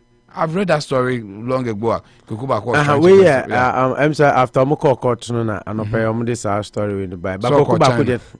But China for real. Time Ben of China, no somebody. Why is this my network here? And your money. So do China, but as to number of days we do China, Samba, Ghana, the money. And I'm told the COVID time, the woman was in Ghana. The woman has been in Ghana for over a year. She lives in society. Evidence of how Aisha Wan left Ghana emerges. The Ghana Immigration Service has given details about how Aisha Wan left the country. According to a report by Ghanaian Times, her repatriation and notice of revocation of the permit were contained in a notice dated December 19, 2018. So they actually revoked. So how was she able to renew it? Now it's coming back. Now debate. So because you repatriate you revoke document. Exactly. What the boninti or my move. So go. Now the revocation order states you are hereby informed that in accordance with sections 22 of the Immigration Act 2000 Act 573, your permit to remain in Ghana has been revoked. You are therefore to leave Ghana immediately on the receipt of this notice. So that is a removal notice. Yeah, removal notice. You are directed to stay out of the country until the Controller General approves of your future re-entry into Ghana. The report adds that the revocation order was signed by the immigration boss Kwame Esua Techi. Meanwhile, an immigration card dated December 17, 2018, issued from the Kotoka International Airport and cited by Ghana Web, indicates that Aisha 1 was repatriated. That was December 17, 2018. Per details of the card, Aisha left the departure hall of Kotoka International Airport on the said date with passport number G39556 or G39575625, which expired in January 13, 2022. Her nationality was Chinese and occupation was businesswoman, and her purpose on the flight was stated as repatriation to Guangzhou, China, as the final destination. So also Omo, the purpose of the travel was repatriation. I just say permanent free Ghana. On the GIS migration card, the number ED16/61126110, her gender was stated as female with details, her local telephone number as well.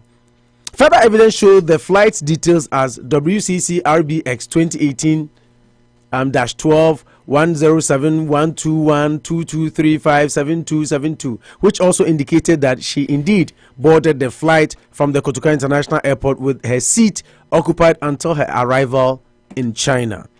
Aisha 1 is facing, okay, that's it, it's coming back to the background. She left, I don't know, say, when also, could you talk black at my so not there? Yeah, until almost the copies of until much was a repatriation. Until she arrived in China, Nidini then on one end yep, one end. Yeah. Nidini one end. I shall need your background about adopted, but Nidini on the passport. And then the purpose of, and I also businesswoman, and the purpose of the trip repatriation. You see, and Kuja Travel also gave this one, also for Ethiopia on Pomansha. Yeah, and the destination, almost say Guangzhou, China. Yeah, she was supposed to go to Guangzhou, and she was on Ethiopia airline. But from Ethiopia, they can't guarantee because they were not part. They didn't go with her. Now Ghana Immigration Service, what are they saying? If the woman did not get out, they know.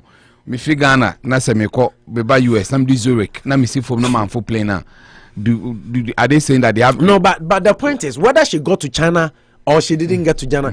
I know they're Ghana for any problem. Yeah. Because we could do Nigeria crowd. We're free the show. You see the point is I'm saying how much is 10 or do one or somebody. That's why they are interested. Yeah, no, me point I was coming to that in Ghana. Me point and he said Ghana Immigration Service for Edwayaba. Am I who say Aisha 1 a free Ghana. And only are interested. Yeah, repatriating we're free Ghana. So Drew Benin no see so see Togo. So see Cote d'Ivoire, so see Ethiopia, we don't care. How did she manage to come back into the same country and more immigration for my repatriation? Because we did not do the right thing by following her and going to give her to China authorities. America says yeah, no Matthew Honasio. Yeah, Matthew was. But I didn't say yeah, because you need to enter. And I'm also more revoking the permit. Yeah. So how did she come back to renew it internally? I mean, I did were revoking there. In like I said, how robust is the system? Until Cote d'Ivoire. No Sandy Rim. But meanwhile, we have border, we have customs at the border. The episode says, yes, I remember for Chroma. Chroma, I can see a revocable green card. How can you come back to renew the green card? Impossible. If you are more internet, I say internet in the age, man. Auntie, I didn't wear you not pick it. I mean, that's for the internet, by the way, they bought America for Pank. So you ask the woman is because. Who could do or Miami, Krana, Alaska? Within seconds, they will have it over your details over there that way. The money, maybe I don't know. Maybe we should learn. Maybe you see, maybe I can say by a watershed moment. Say Ghana, no, we should learn. Kruma say no, they are still learning. A lot of things have improved because they had people who were beating the system. I don't think about date of birth they count because they believe that name is not enough. There can be people with the same name, but same name, same date of birth. There we. Nipa 100 million now, basically once, and quite bit possible. But we say how many can happen? Kwame Sefa kind and what to fight in him. Or say Neraho. If we cannot fight Galamsey, what again can Ghana fight? Corruption. Oh my goodness. What's saying to me in Galamsey, dear? Any idea any bit to me? No, but Galamsey is a bigger fight. Adia Sikawo say. Now, what's Galamsey a bigger fight and you are talking of corruption? Corruption is a bigger warrior. You know, if you are saying Galamsey, it's a bigger fight. Corruption, they don't say we be an fine. Corruption at various levels. But Galamsey ni Chalo beats in fear cry, young boy to fear, Chale into Unyiska, but 7 phone sites every day, be a more 1 million. How many people have the term? We say Menko. Now, me for uncle size quite purchasing office and for you go about no better church. You go about no better church. We no watch, we no watch. Now so uncle because I galam say they are menko because I best say Ghana so. But not just say corruption so levels. We go on or Ghana card you cramp on or to one no be penny the intem to call beshen and sasaka crass. Oh, tell my late no amanaka cra. No apology near the Oko Bank. I mean, so my info is from breaking news. Ghana inflation has now cost Rubium 2.2. The inflation rate now is 33.9. Startlingly, internal Hopkins University professor Anopa said the economy under Nanado it's under the bridge. As they say, the this is a 2.2% increase in July figure. Of July now 31.7. Now it's 33. Some of us know it cost because of there will be but it will be coming down because I read an article today and I listened to news. Even I had almost say it's going to drop, but it's going to be next year. Almost May ho baby in Jabema interest rate crack of forming a day. But Ghana, so I listened to Ghana Energy Institute. Almost chef for so Ghana. Almost see petrol, no world market price are cut down. And Ghana is so better by 5 to 7%. I'm saying petrol by 7%. But the only problem is dollar rate so more. But because the dollar is strong, no, into any funny and fee and into me and tickets into an OTA piece news now. I'm saying petrol so better by 7%, which is a good thing for commercial drivers, and so I cause a 30% increase. Yeah, but then they almost signed the letter, but almost say and you're finalized. So almost say a true drivers union GPR2 for say it's not a final way, but Ghana for Omunya just prepare yourself and yeah confirmed. I say also been almost say and you're finalized and you're confirmed. The deal is there, proposal. So almost say and you're finalized. It might not come on. It will surely it will be say finalized. Not just say be say so better be about 20 and now 25%. But the true drivers union for only almost 30 no money. So GPR2 is trying to talk to them and negotiate with them to reduce it, but they say they won't. So we see too much because we are 200 cities. The next time we go, you have to ask 60 cities. Say 260. 180. Yeah. Until you can wow. And so talk ready to Kumasi 200 cities. So we have 60 cities. Exactly. 10 count. Exactly. So it's too much. I mean, there's nothing in this world that yet to me, especially daily consumables now to 30%. I mean, ice water, sachet water across the cost. It's almost from 20p to 30, 50. They call 50. Now we know a sachet now on 6 cities, now 9 cities. Now, no, I mean, everything is going up, but people don't have jobs. Yeah. You better share this topic of China economically, inflation rate, fuel reduction, but let's focus on name finish Yegalam. Say now you are on Kwame Sefakan. Say if we can fight this, Namiko Kaluho. I think it's a difficult fight, especially when leadership is not ready to really fight. I know what the likes of CTFM near there, in a gala stop, in a Vanguard near the but greed even entered them. On Mona, they are supposed to interministerial committee near the but you see what happened to it. We see it was still working on the shores of Ghana. For 500 excavators in Wafedi for free. I mean, how can you fight such a system? It's not be so about you money now because say excavator inside the 9 crate to me fly 500 to my flyer. If you be a call see ya. Then we small boy be that jail because of but I mean that's on a lighter side. But it's a big fight. Now Pekoku Bako do no mabama. The opposite can inti. Kwame Sefakan say intumi nko galam say ade na ebeko and then I've given you Aisha one how she left Ghana. Na we were left with some information that we needed to fill. Yes, yeah, repatriating no. Ye twa na su onko ne mam kopem se controller and accountant general beka say obetumi asan aba o man nim. And I say omoneka one samra na how did she just go back into the country after she was repatriated? She left the shores of Ghana. Also for flight number need 2. Flight number her seat was occupied till the flight landed in China. I'm a bit information I want provided no. My junior mina kakra because I don't know say me Ghana migration for no. And I said for the USA me deport you be so kwa.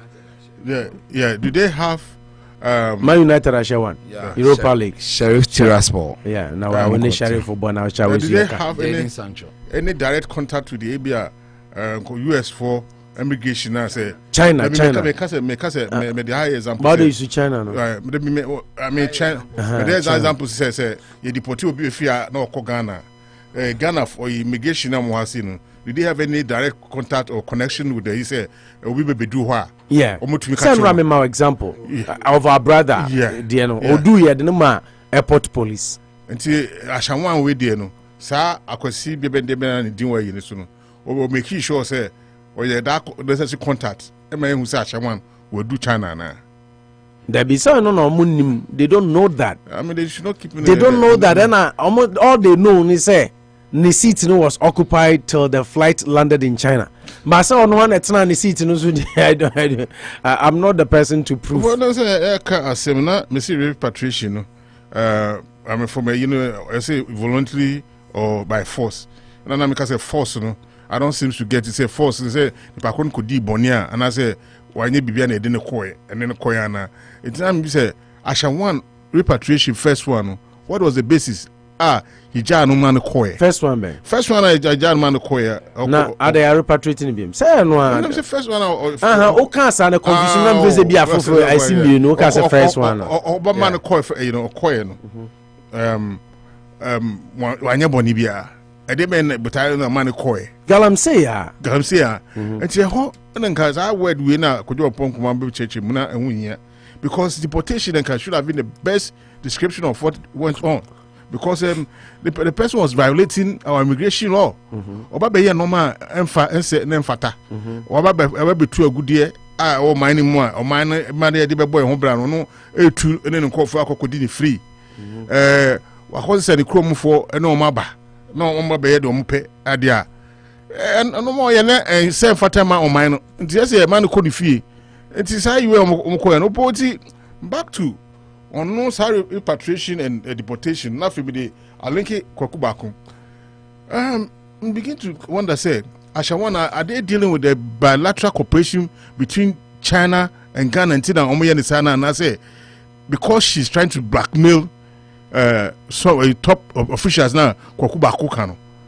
For me, if you ask me, I don't think say it is in conjunction with any that bilateral cooperation and side road debe 2 billion. That's not the case. That should not be that should not be the case. But instead, I think say they are afraid. They are fear. Say, my men kwakuba kona you for one check and say omo audio any video sir. They make sure say sa no man na aha you know. It's all this now almost cover on me. I think say because my many air power now what for more because you know so what kumasi what there or your camping or that's what for we na nipa to call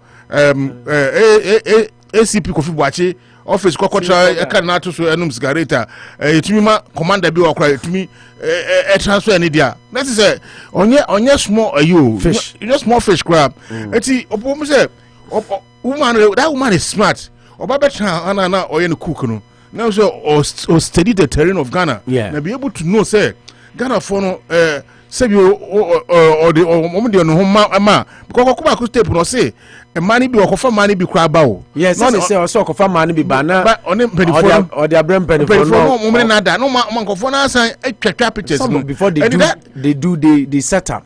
And this actually one issue no it's not about the bilateral cooperations now no person who say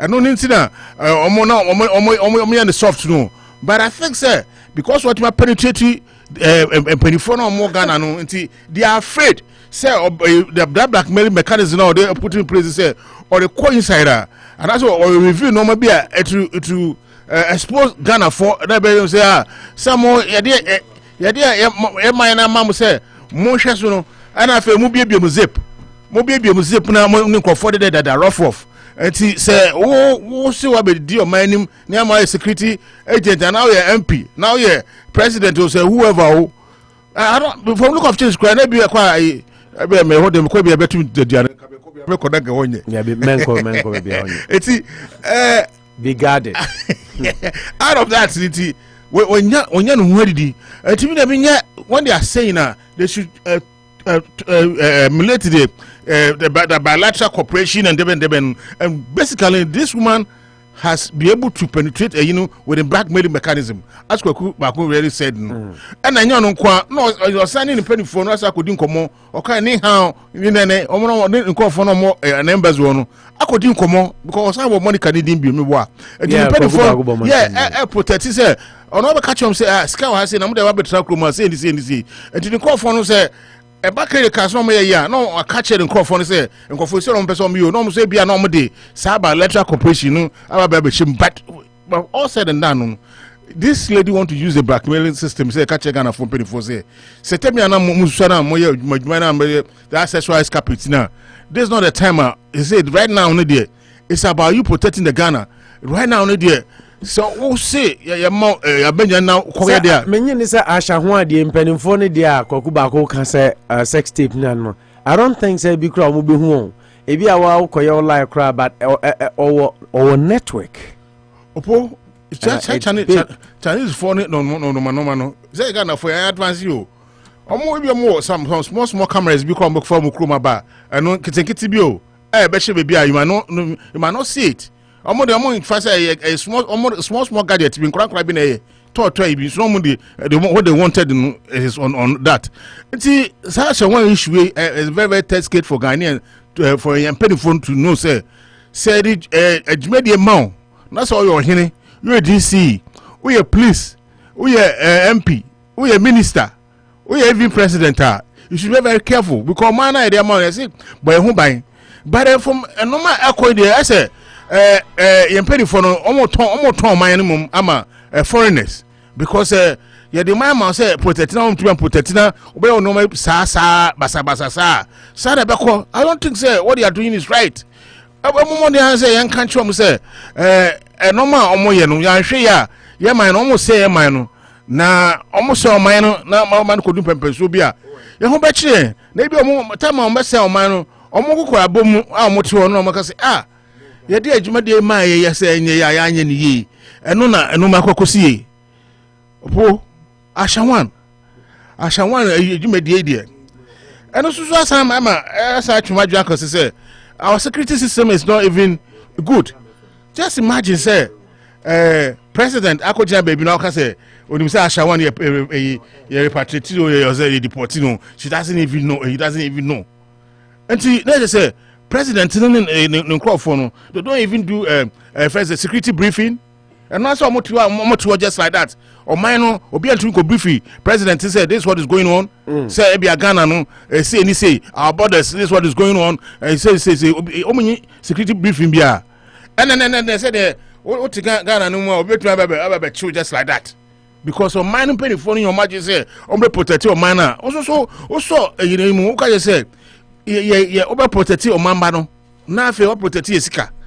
Never as said, me now, and they said, mamba, you. So that friend almost so much they should stop it because that not out of office, no.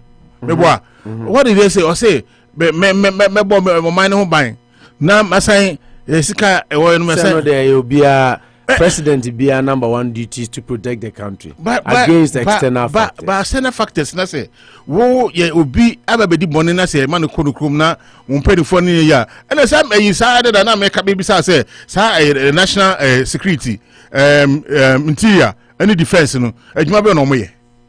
You need to these are the people that they need to brief the president every time. So this is what is going on in the country. Interior minister and Odiporto. Right? I don't know. Yeah, deportation. But defense, national security, and interior. Is more or less a link. Now, Moon brief the president what is going on now. Now, President Becca Sansi Media. Opo, we have a long way to go. I'm highly surprised about what is going on. And to say and somewhere about by the Yampa Quambia, Ashawan and Crawford, you bet me Abra Massey. And just says, I somewhere by you ever politicize in any way. Unity Radio 103.9 Anopa Bosuo sune we abusafo a free sub bacho when on hold on why a free sabre ko ide e be phone lines no dia mamo then manucho de ne nsa akọ me headphone ya mai manucho ko from pon wo dia asem beba 508 and rabaga say man kan number no ntimisra mo and me the number ni tudwa na mo friend tem na o friend tem anu anya kwan akasa ntem na yina timi a kira adwen 508-304-9394 508-304-9394 eno any number ubetumi afre so free Ghana say the munim now the +1 ashe nimu o the +1 ashe nimu a ofre ya betumi aba na ya fa na also do adwen kire de aba ena ya kan sem bebre say the munim no mampani mahama audio ababonten a o ka say galamsey for mo da fiase obija o mo oba yaka eno ho asem yaka eye Mahama ex Russia Sami Jamfi any MPP for so press conference omo ye nra ho asem na yaka eye galamsey fighter NPP MP blastic ojo opon say ma onfanye definition of words deportation ne repatriation ashan one ekwan fa so oba Ghana ene ne lawyer ansem odi atudwa say wa worry to a Ghanaian businessman nina yabobo ho na afi eye other issues yedi etudwa it is sabre but your fisabe ko your phone lines no 508-304-9394 508-304-9394 508-304-9394 obetumi afre na odi wadwenkyere ede aba na yenyina ya to atumi esuade me be fa me first call on the show but before I do na me hwese metumi akenkan messages ni bi Eddie everywhere. But I mean for my first caller, not me we are within the space no. My me bacho when on the number here 2950 no. For me great Osama Kasafri Kokobra Ghana Kokobra. Oh Osama, the great Osama bom design. Na me adum na nso e. Onyame ne yedini ye ho ye pa. My nti Osama. Ya da na me asmechi a oni watie fu nyina. Abomode pa nyame nka obibia opona me koma sem si galamsey ndie nya de betimi atwam wo man muda efiri ya na nanum penso no matu galamsey a besisi eti aban bia aba na okaso otu galamsey ase amenyi ni se beyi eti ni nyanse omo behwe kwan omo befa so a omo beti ama omo tu galamsey na omo asisi amna no no omo nsese nsuo no Ninyanse ombe empenison belidi omamo omahwe sa kwan papa bia ombeti afaso aye sa no mani nyina na galamsey na atumi aye kama nti eno no enkosi na aisa wan so bi se waware Ghana ni sa na ma eti no se waware Ghana ni nti mlanti na Ghana no emra no edi ye Ghana fo na se di ahoho unsa ahoho no bag emra no eso mukitu bed Uganda ni na unya ya na emra na chichiro checheche samre Ghana ni nya sa issue ya ka adana bi kra kokoje asu we sa sem we wan sa na nkoti hwe wo anse ya de kokwata sa me de jai no eti asa Ghana hwe sa no mani yi eti me dam ase eti amati epo nyina nya men kan bibia ho na muntimi nya adwuma. Hi, Damasi. Yes, that's it. Great Osama. We got your number 3909. Hello. Hello, Bajo. Yes, sir. How are you? Nano Jama Pum design.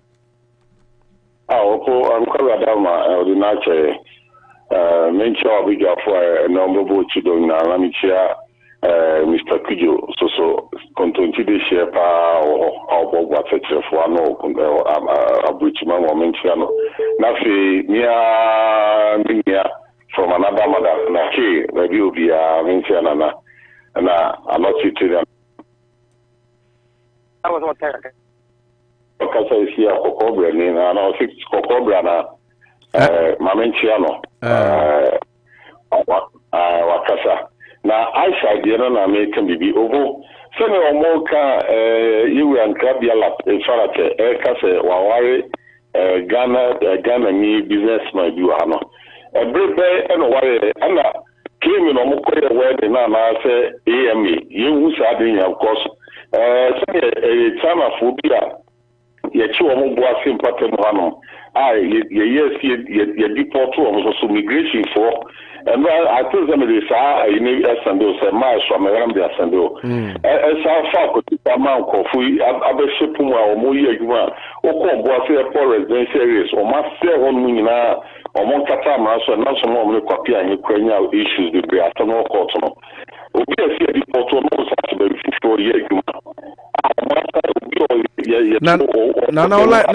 online no we twitwiri mbajo gina ba bi ase break kakra Ghana MTN no na den ma bo mu din on network is I basa abere yeah na wadaro ma yentio ti ko fa me ko say you be ya choma no mo tinya akai o mo ewo na me dressing for tinya ye o mo people say mo manya resident permit ije mo wa say asade a mo ka so wa wa Ghana ni me say e ga ni kisi be o me fa me die ma le ya my certificate awo Kampala mpoke sekiri no mwari sekiri omoko hwehwe sankrato mko me Ghana for the time in said that no need bebre sa wo no mafakoti kwa akoye male certificate ama na be fa o kunu ha no be na manto Ghana ni da be na acha Ghana ni mami emo assignment na trabo modi ana yesa nwa me pebra ko ye tigalamse no obo asin patamo ye mo ba chefo ne no mutu ma do ko no online you are making good points but online in your crowd ya o kasa ko anima na asan twitwiri sa kasa na hwese be ko ye fedem say ye me kanyina na say obo asin patamo a omo de chefo ne emoba ana ne ekotu galamse no na me peyi a me ma asame bi etame me peyi a sa arovia manes kabeta yenim da se tu ama wa kigatem ya se sabo ani se so prepare to go across me na na online nya me ba cho free back me mo ato point no so be gina baby ya baby awo nya kra you are making some good points but online mo nya kra ti obetime gina yi no free back and mema o chance na what our point no so na yenyina ye pese esua de aha Unity Radio 103.9 Anopa Bosuo so na we de asada kese Gold Coast Catering Services Gold Coast Catering Services tayechi sanso and a Dan Auto Repairs say master down so 61 Fremont Street and now be here as a mass trading and so a boy in Chidom Dr. Kwabi scientific care omunyina daruma na edi jumedi ede bremo kojopoku mahala maintio obo asi eno motiefo nyina obo ya na ode mencha so ko ama me ame boss manucho ene me ame big boss kin kalusha upo nyankopo enko bibia ho eno mo ntempa ncheche mo mutimi de ma o mai konkro Ghana na ye hu se de o mai konkro Ghana ye fa opo nyankopo so nka assemblyman ho se nyame na de ma ono na aji nti no papa na afirma on sheden na onko so no mo no nyame ebe opo yes sir de ama network ni yes hu se nyankopo adaruma na adoda kwa gufu ado na mamu so de mu fiti no mensa e be sisi so ni kusu a e to ta everything na enza am e line na e san e te dia no wa pa sa ama e na opomi ko me sam so no ka galam nsem ya na mu di wa abobo ya na mu chireche mi opo galam te mi ti se dia na mi nya otama e ka enya de be di twem o ma konkro Ghana e ti dia e de se ye yenta na do dan kwa kupa de sa o pe to utu a en se ya da woni opo Ghana ko be ya asahani afodin sa obi enkoye sa de no ya kwati ni sisi ya ta Ghana ni ni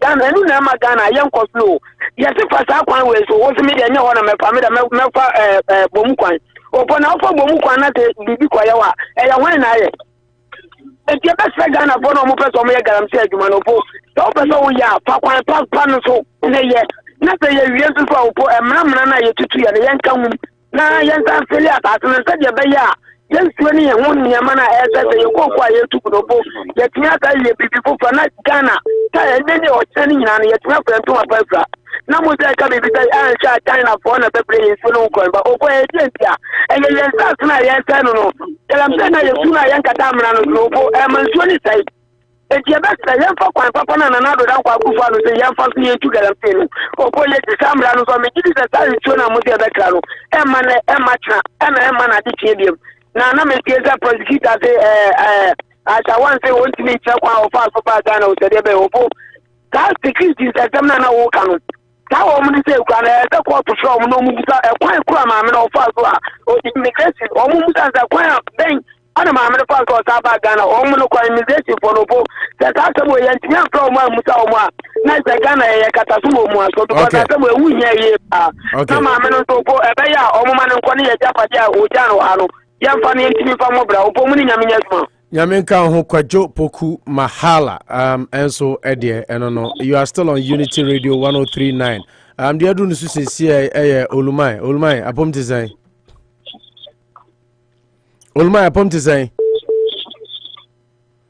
hello Olumai apo okay yeah Olumai on you ready am obi from yeah Opo meet you maza yo so where there nyame ni medini ye me ho eden pa insu tawa pa jama ayi is kra mo manager Mr. Danso of Dan Auto Repair papa bia obi a me chia me nta wo monitor program that's not the godfather chama 1 chama kojo ago woni na juma efo nyina Gold Coast Catering and Restaurant Services juma efo nyina me chia be opo yes sir o ma paso so ene ajuma pa amaye opo yidi ka meka mahama ne we no mo na kakra sana maba we so ashawan de ne opo no kwata me se nde me nya konya tie Richard Anyaba ono na ye communication director ma MPP recently o ma appoint no because ndra wa ye press conference during press conference o ke kan se mbebre and onya konya ne sa meja nto ko sia Metro TV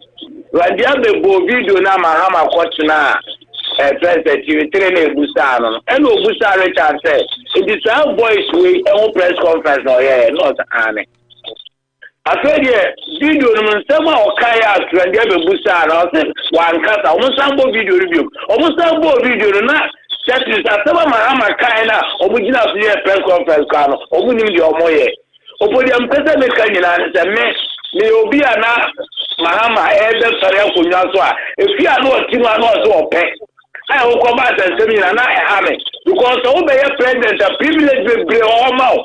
Semi, Umma, Bushi of Winina, Ghana, and then Rome.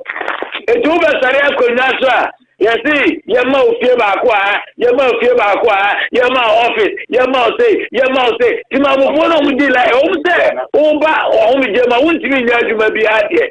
But at least, when me a semi. Because the last one, Madame, don't post every blessed day to Tinyama, men, one and so on for so. It is from day one, men, what I never so. So, constitutional candidate. I said, yes, some of the man, Penny Biano. And then can buy a come and pay that for 4 years long, they are about to travel.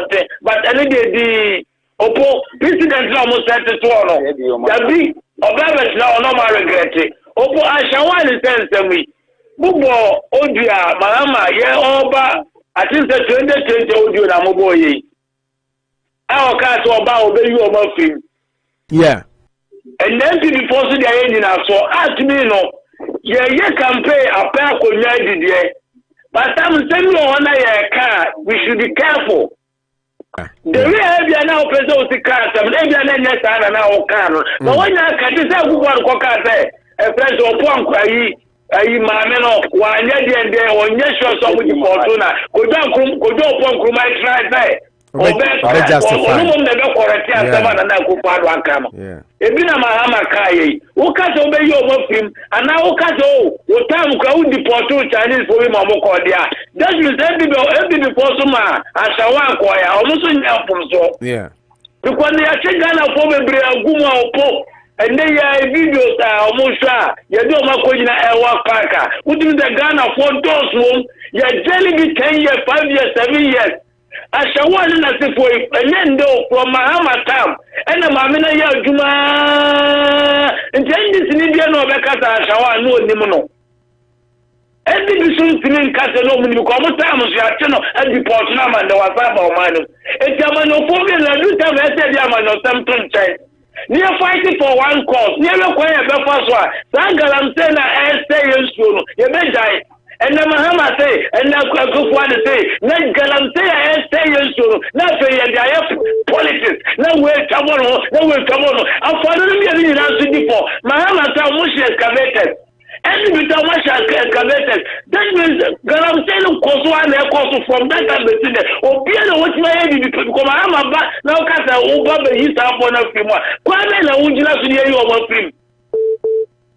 Oh, if you fighting one cause, the English, the BN and Amazon, the BN and Amazon, since Emma Marin Tumpo, or Mari, or Podaminu in our course, and then the Bia Coso, and the pure water, I told 3 cities, a tackle. You see a friend say, Monday, I 1 nice city.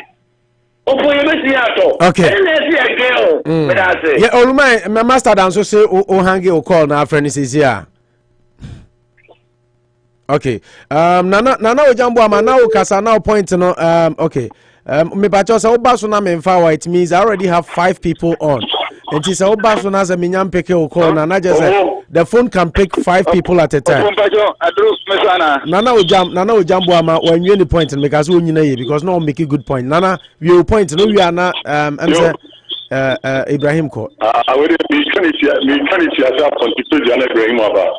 Opo excavator for a time. Excavator, the gas maybe this is Sabola. Now, maybe the excavator Sabola, maybe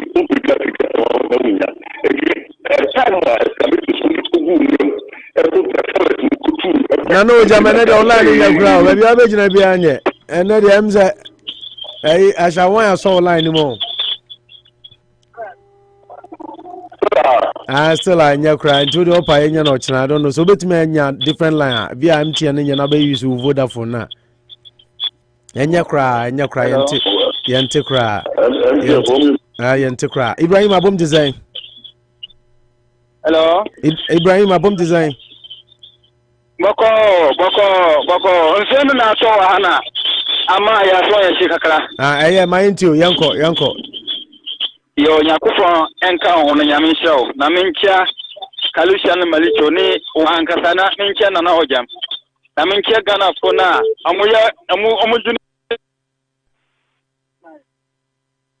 na kole sa mo fresu bob MPC ndis na ojam yechia ona olmai yechia no na corruption issue ye kan watami MPC font me fight corruption omuntimi enuntina yaka ho asampe obo no mu dojo mu anya bibia corruption omuntimi fight ba entino de olike ai to mu ye no se o kan ho asam na dey attend dey ahia o entino omuntimi fight entino Ghana for omu pese corruption ye nya ho andro dia sise ye MP trabalhar free ho so ye ni free ho dia ebenya ye oba fight corruption opo na what is say pure water any law say ye ba betum so what yeah ten right kan ho asem maka ho asem andesu anase china munya kwanya munso nka ho asem Ochina beka ho asem because there are reports of inflation increase near the Ochina be economy ye beka ho asem nyame Ghana pobre ye bre papa na mamboyi koso amu wiye Ghana sika be da ma ye ho asem sika no mu wiya amu chefa nti so wiye nso nkere no ya wagene so u wiye kurje yebedi du atana se beti wa be kun okay de wo mu ano no Ibrahim ya da se Ghana card so ama mu yire finance ho asam wate ya da se Ghana pobre papa okay ya da se Ibrahim Yantaso Nyamin Council ho Unity Radio 103.9 Anopa Bosuo suni amofra na so do adwenkyere de aba mepacho ma mehwe na mehwe hwan na edru ni so na on to aso sesiai mepacho de edru su sesia se maami aba na wala isu ya na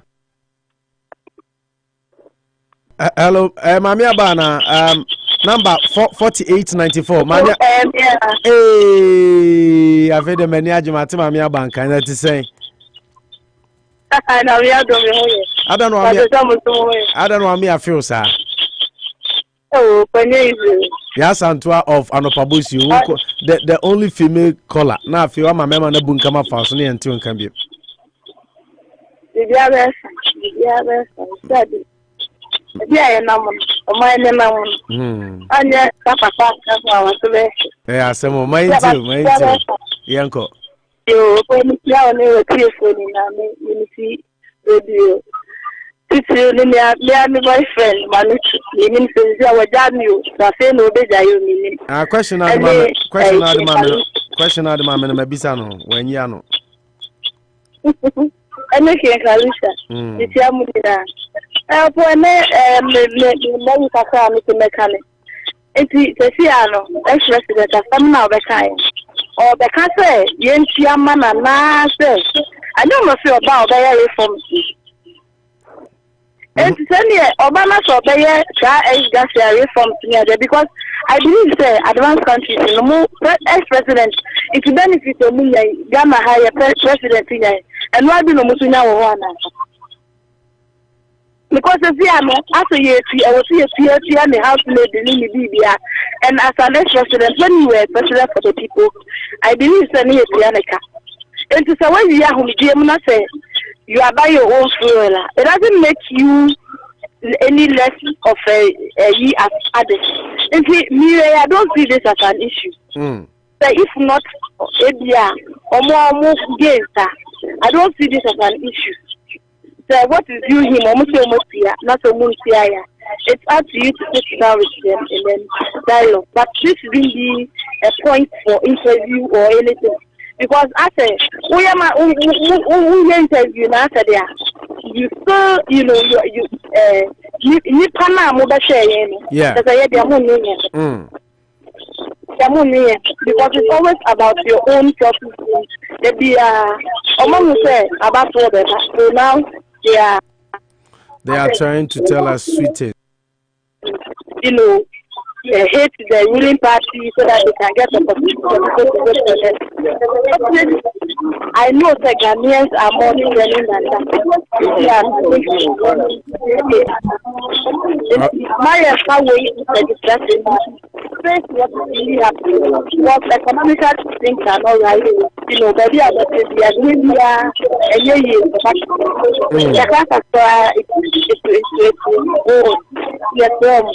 they shouldn't use this as a yardstick.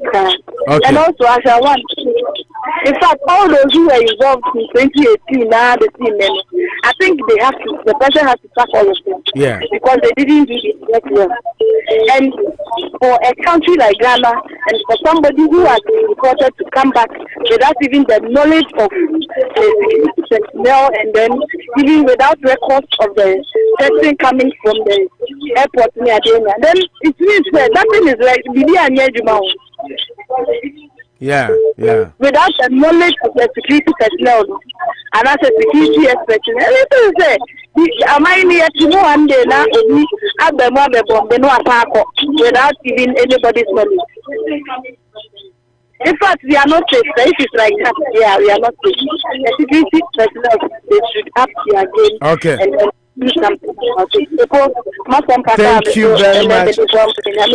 I'm glad I heard from you. Yeah, we'll be expecting your call tomorrow as well. Thank you very much. If I chance and my father next caller, enipa for na online so sisi amame aba free so me pa mo che mo amu so nyina obi an hwa ne background ebi mo radio esi so my feedback terrible pa and this na me hwehwem na me huni pa kra me you free so me sra mo so wuti a na ma lowa mo radio no nana dia wo ma minti o yeah I don't know why. Say, almost since you are to Ghana, but I had the same soon to it. But me too, Kader. Maybe I shall want to solar anymore.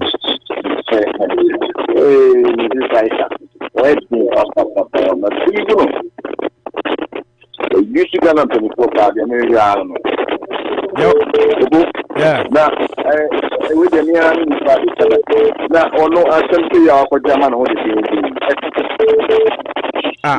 we are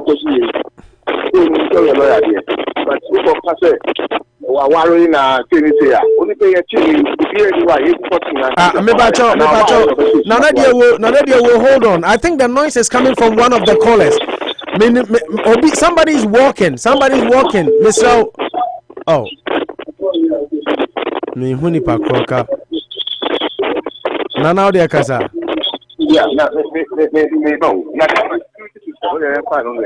Yeah, kasa fi dem say jai. Me bacho.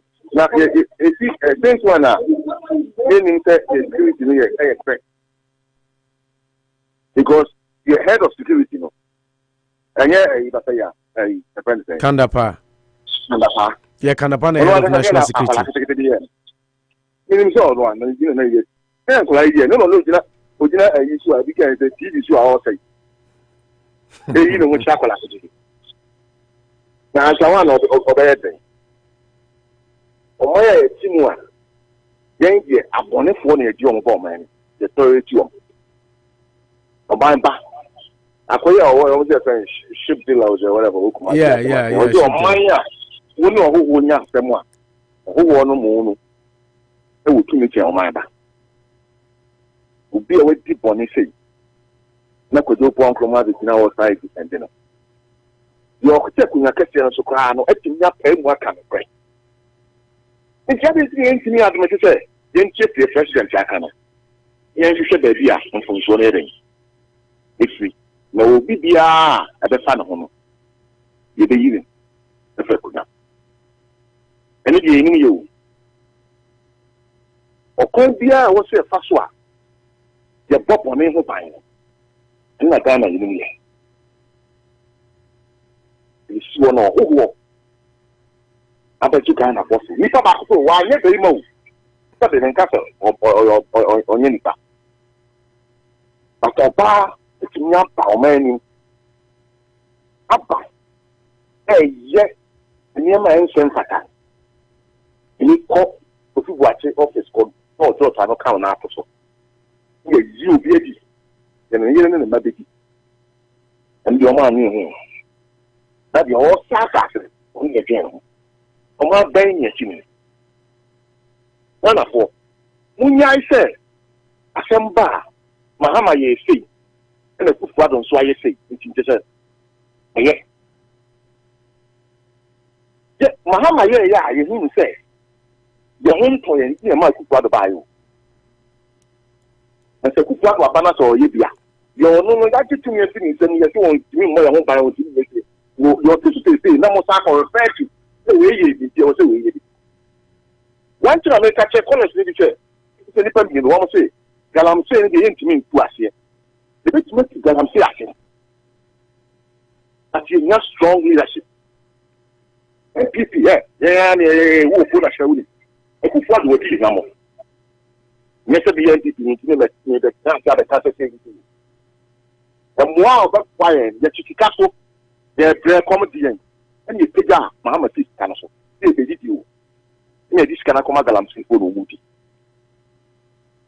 On my baby woman. To say, why be and about the kind of friend. When I deal with which can the Ghana. Camina, no home for no assassin, no seminal. When the way of the body assassin from. I may just say, on the new Samu. But the enemy, young sometimes who Cassandra only have a cassette unity. The two what I do that.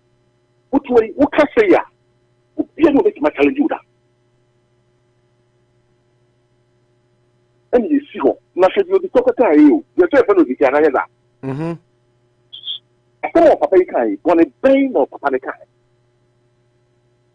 The same part of Kufuabu. Kufuo. One is yes, on your she crowd, and I can say, what's in Ghana. Nana yana first na obi for front also callers ni bi na wachi 2008 na garanti eba e same ni ko anda ko na be ko ate garanti nka aba that dying am that to abamon and what be give him to aban jam to chanti o mu jim wine piemu Nana dear we are say thank you very much Bajo Connecticut number be 203-770-667 Bacho hoya. Hello. But your wagon as watching to me, Bessimison, Bawama, Hwana, Misan, Hodi, and Fanchemio. But your Connecticut number be starting 203 Bacho and where? Okay, and yeah, I remember Worcester number 774, but your 774 number to us, mammy.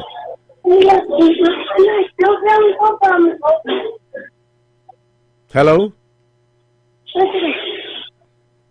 Hello, Bajo.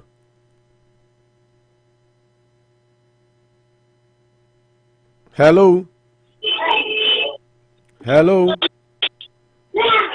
Hello, oh, now when Bacho obi abaso ne ba ye dede. Oh, too bad. Mr. Samofra a radio so now we jina baby kakra.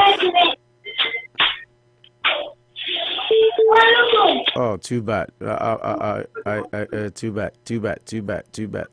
Too bad. Okay, my me has me Bacho Connecticut number no teminka 203-770-6667. Bacho teminka. Okay, my meaning official. Okay, Bajo, Worcester number 7255 774 253 7255 Bajo wire. Oh man.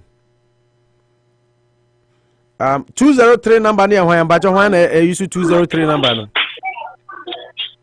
203 near wire. What? Yeah, Bajo wire.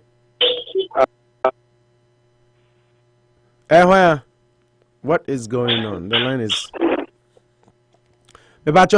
Yeah, where? Yes, sir. Coffee. Yeah, coffee. Yeah, coffee. Oh, yeah. Network now. As in to talk to have a big network now. We cried America for numbers, auntie. Coffee. Kasa, we are not Jamrako, coffee uncle. Okay. I'm on fire, my young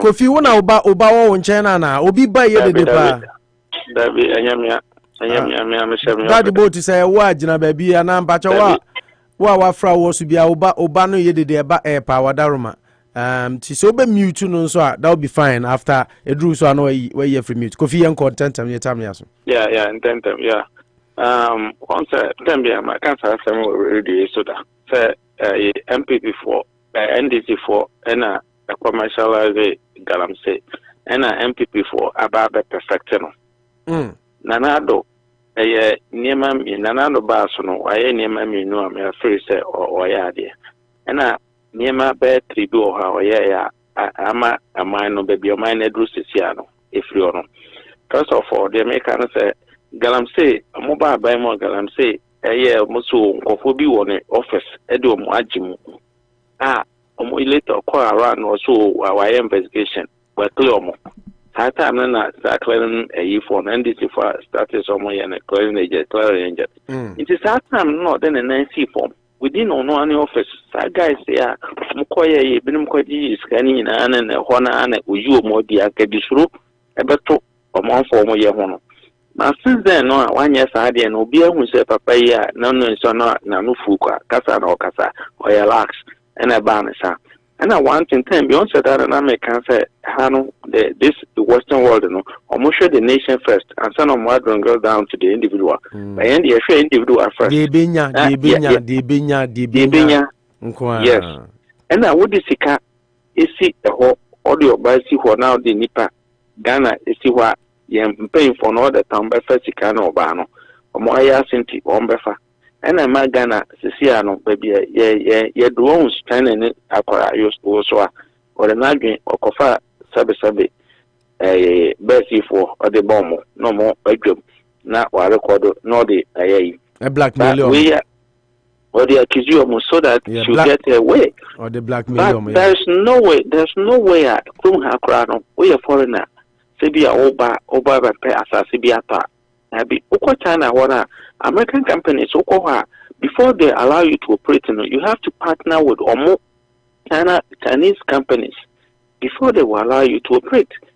China by Omo they will steal your ideas into Bomo. This is how China Sesiano Oko or Mainuma Ghana yes within your constitution foreigner into me and retail okɔhwɛ Senate for asidan o mokola sada ni nyina okɔhwɛ Lebanese Chinese for ne Indians na almost stores wo Ghana for no yete man mu a ye mo ajeje ye papa ne na nanom social security de asi sada no opa bi agye a unya ade aboro nko na ye boy ho asika san eda no na mete ha me classmate bi wuye minti me calculate the number of years oduru ye ne me nkofo mu ni ade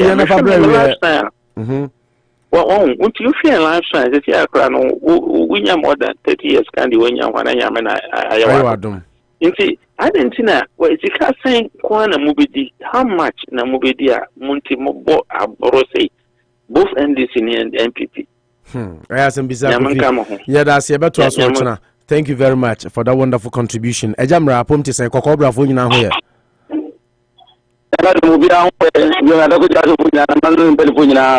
Omunya switch kama pa na ko cobra so I was mabade mo mucho ye baba cross mo munya na bade mo mucho another moline munya kra mo lines nya kra ba anyeze to one Ghana university there yeah and there mo since you 20 moline Ghana for lines and there nya o my be free mu yeah when day yeah yenko kaza afede kakra make upon we another debate ko okay yan tantana jalane ne no bisumrebi se abeboa opose pe ni fone ya waze o so munyina mo hyamra mo hyamo o ze o ma foma o ma penisa da o so zikabi akam pa ma no ko pa no ba samra o se mebi ne ka ho yidi nkomo samra ni nyina na se mra se nkomo tesem e so mo hyamra na mo mani nyina mo hyamo mo se be ya abebo mo man ka to mo tetrem ene o mo yie die mo no mo nua no that did only 2 men mo ye ne nyame ba obi amona dro mo fu ene o mu no ene ye ho ansana o ma be tinji ma jo no o yo man ni sika pa e wo mpa 100% ye o mu fam 70% mpedifo na mpi ni ye nyom fam 70% na jama ye ne ya aka no tini nyina mo shamra na sika nyina ko mo no madi ye nyame ja wo mo do mu ni sa ye yira na obi abeko Opo, ajawa sema yekan. Ajawa sema yekan ya dio. Eti Ghana pandina ko fi ye ko ya yesa se ye dipoto no.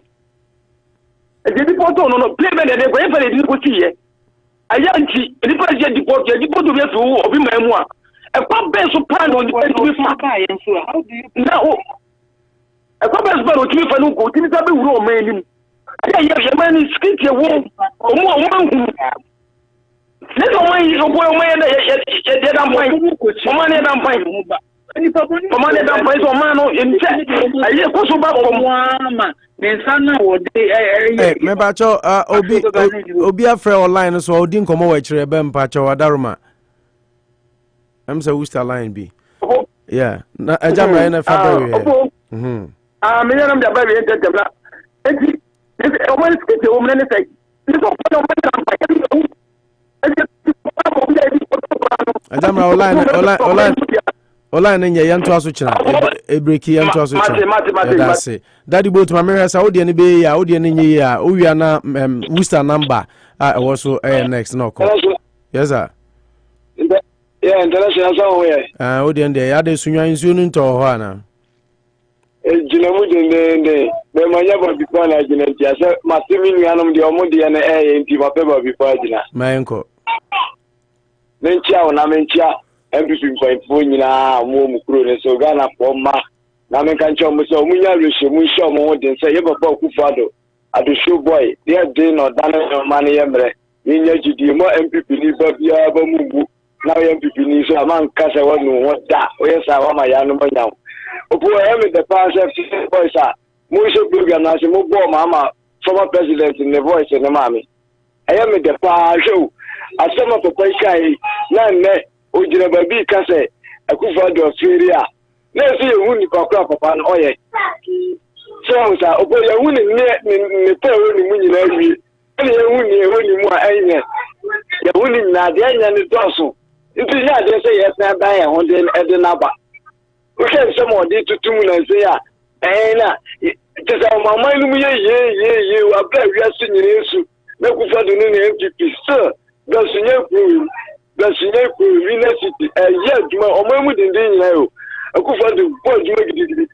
One be this soon here be said dey na pempase so na pempase ko unya kwa esi ni doma e na ufa pempase wa ti ni doma omo sunya de nim de America mu ko mo fo mo ni sunya e na ufa me fe wa no esi odoma se wo na ko sai ni de dem we nyina nya papa ife galamse ni nyina ko me wo na ko mbegu kuru una de mbegu bu ame fo mo nko so sa wo ti akire na wa feli ya hu ne wo NDC fuomu yes say no mo ba be de ni ati omunye mo nkata be 2024 no na mo nsam nyina asa iwo jide wo MPP abamu se de no e na papa ne dane no ma ne yemre omo nkasa e na se zinkatia chef Jack Chai wa GNDC aboso omo frefre mo ni ya bo ma no dem na ya treni omo nsem ba kwa omo nyina mfa ma radio so kromu a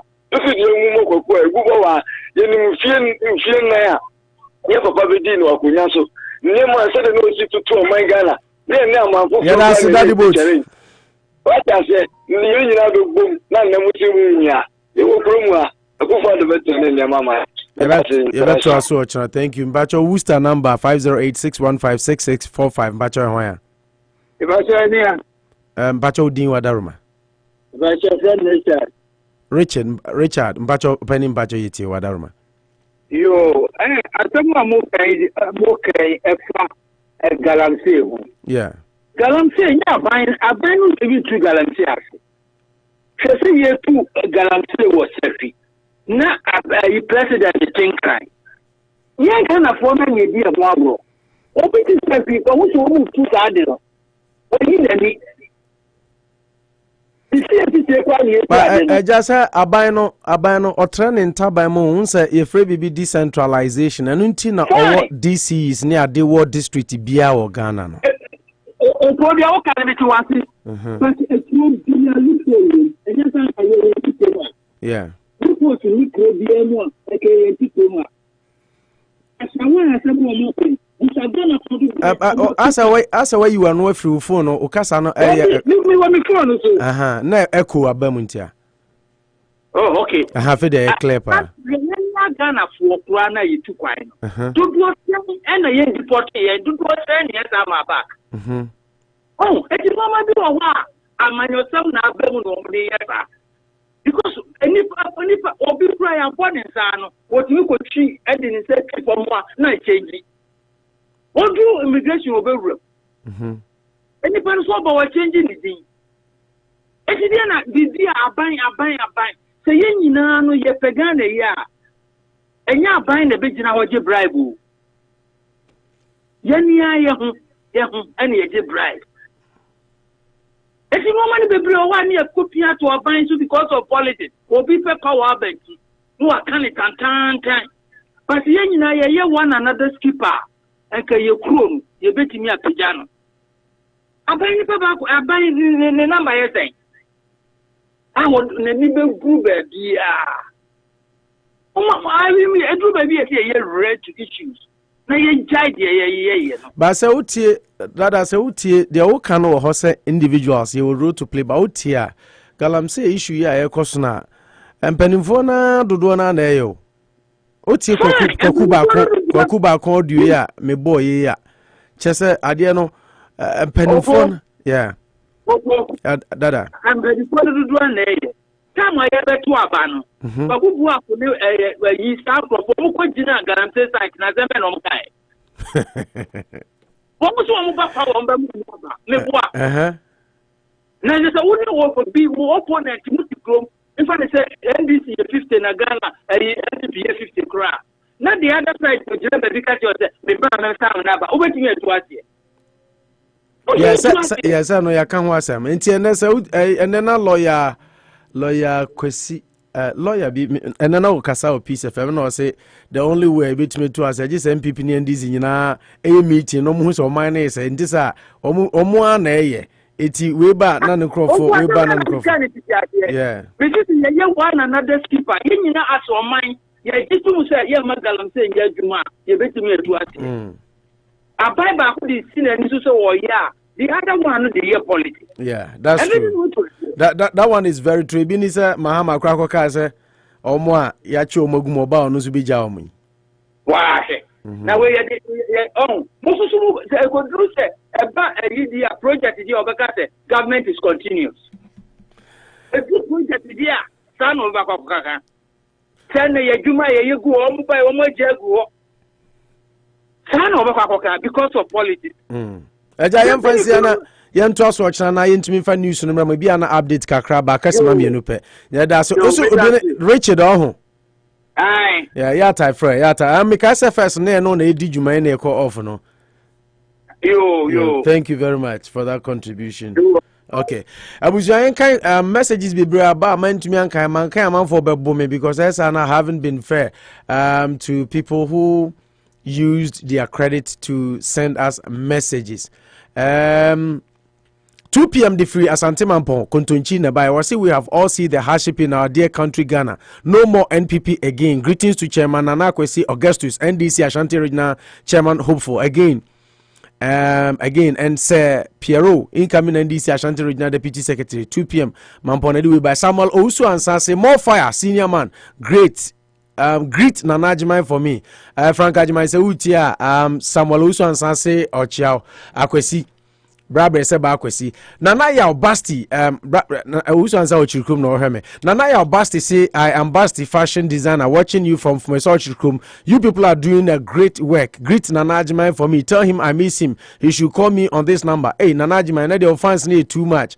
Mamia Ba Nkuma says it's just 2 years to elections, so that have started. So I think you said you wanted to say they have started their gimmicks again, which civil servant retires on their pay and get all their workers being paid by government. As Mbisa and Amamiamba Mbisa, politicians always taking people for granted, always being selfish and fighting for themselves. Should this have even been an issue? Mahama and Obisa about the ex-Russia thing. Question also says Mahama did pay nurses just 3 months out of 1 and 2 years working salary. The rest were not paid. Some worked 3 years and were not paid by Mahama. Opo, let's stop this discussion. Teachers, fire service personnel, police school cookers, etc. Salaries are not paid in years. Why both NPP and NDC not have press conference? What a sick 1992 constitution, the old witch 1992 constitution. That's very true. Isaac Mensah says they don't receive mansions, cars, and free fuel. No, my and maomo. And as such, we can't compare our so-called third world country to the well-developed countries. Question also says that one way to reclaim the land is by planting bamboo trees. That's a very good solution from Kwesi Usu. Mami Abase, in advanced countries, we are copying their form of practices. Ex-presidents don't get such privileges. But in a developing country like ours, which still spends a lot on aids and struggling to even pay its citizens a decent minimum wage, it's unfortunate. What I say, you see, Omo Article 71 is too much. Even developed countries crying on this. Kojo Asampa Furniture Works say this program is so amazing. Thank you guys. I also share from a doom. Kojo Asempa Furniture Works. This program is so amazing. I'm from Kojo Asempa Furniture Works. Edum. Isaac Mensah says, please, the benefits are too much. It must be reduced. Even here in the United States, the former president's entitlements are as follows: pension, staff, office expenses, medical care, health insurance, and secret service protection. Inti Ghana they need too much. Yente so Mamia Base Ken Kalusha, the fight against can only be won if politicians on both sides and chiefs will be truthful to themselves and stop being greedy because they own most of the illegal mining sites in Ghana. Manucho Kenagi Hausa Manucho Tamana Manucho Kanazano Kenagi Hausa Zoti Hausa. Opo, remember I told you some time ago that I will not be surprised that the national security of Ghana is on iPhone. It's on the iPhone of a Legon female student. Don't be surprised. Mami Abasi, Manucho Magandi, they can't because they are in partnership with her. We are in a you tell on me, I will tell on scenario. I agree. We are in a very delicate situation where anything can happen. Ghana, my motherland. Isaac Mensah says, King Kalusha, please don't waste your breath. The leaders in Ghana don't listen, and they will never listen. They are all greedy and selfish. They don't really care. They don't really care what will happen to our generations to come. Ghana's future in jeopardy. Isaac Mensah, Isaac Mensah, Biosi King Kalusha, Manucho, and my one and only Opo National. You guys are superb. Keep up doing your good work, and you'll be rewarded. Mamiaba in a bid to win power, one person says, I will eradicate, and the other promises to bring back what doesn't help the people. What a country. Now, Mamiaba was referring to Nana Dosi O2 Galamsa say Mahama say Moya Chimo Gumno Meba Mesen Yimunina Ghana for you, but we will not relent. We will do our bit. We will fight. Yadi ebe dia ibetumi bia se mambapa aye wakuma pase o mani be ye regardless of which political party is in power. Yebe kano krachre to me na ya your money kakra bia ya fam yebetumi die yebeye, and that is exactly what we do here. We do justice to issues as they come, of course, to the best of our knowledge. We might not be perfect in our deliveries, but we try and we strive. Sir, and assessor Mamba Pia Central for Ghana, and I mean through challenges say yenye ye juma ye. Na ye ma man ho hia yen o man ho do hia yen na ye nyai say ye jisika hye ye boto ase na ye ka bi ma politicians enne Central ni begina TV so na oye program utie one line na wo ba bia ogina Israel mama ye nya o man ye na Ghana ye yi a ye nyina na ye benya so mfa so ye koma politicians see, but they steal from us and they make themselves and their families rich, and you and myself struggle to survive. But at least people shouldn't struggle the way some people are struggling. People shouldn't be sitting under trees going to school. At then, or minor resources, or at least if it cannot be equitably distributed, as I said, majority echo into development, into amenities. And that is what we strive to achieve. Speaking truth to power. Media didn't know how Poku Janvu bet me a friend you put national Kaise. I couldn't have done this by myself, but with my enablers. Manucho, Magandi, Gaucho, Margareta, La Molina, Mempemiwas, and Worcester, Massachusetts, and of course, King of Sports, who hates Chelsea with passion, Ken Kalusha. Mo amofre nyina the messages I hold do say mo da JT or Ghana wiase afana nyina Connecticut Worcester Rhode Island Ohio Kwesi Usu and Missouri Safo Scott Safo mu nyina yeda mu nyina ase Nana Boaten wo Canada ni mo maka Max Billion ba for mu nyina yeda mo ase monko so antie na mu nyina mo ba mo fa mo output mo contributions emra okono nye Opo National Manuchu ene King Kalusha nko akon eye nyina yekon enye master dance nko akon eye nyina yekon nti wonsom ono ane nipa wodo de ba na me de ba na ye chichire sa ene betumi ayo oman ye abusua say anya sa Ghana can never be better. Remember, you say little drops of water makes a mighty ocean. Nti nkakran na aye no, when we are able to change only few people's minds ewo Ghana youth no nkakra ebe effective, because crazy a sofom ko na etene ko yentumi nsesa Ghana overnight, but kakra otwen ba wiate so ugi this year da bia aboa join the show no na yin ntumi push hard nka no kranchire tumi bia wote so wo man, because o man no eye dan a yese won search wo be ya dante so nsa yen na no many me mame ba ko Ghana Monica kasa Opo me de Ghana de me ba just next year. You see what tena bruchire na se wan kofia eso mfa so ne sen uko Ghana u feel home u enjoy u say yes, no matter how America ever neoma develop no Ghana ye obi a ye Ghana ni ba mapandecha America inti no say ye o man ye uko na udana wesi no udam na untumi na na obeti say Opo National ni Manucho ni Kalusha mo ye program no na o me support. Sometimes ye dani ye chima ye man ye wa bruchiri, but we shouldn't be doing that. Ni ye be hu wa ha anano na emsa na die wo na na kan say obi free program so na kan no say so oba kroma no wansua no kore kan dia ene na ntimi nka no kore oba bia bio.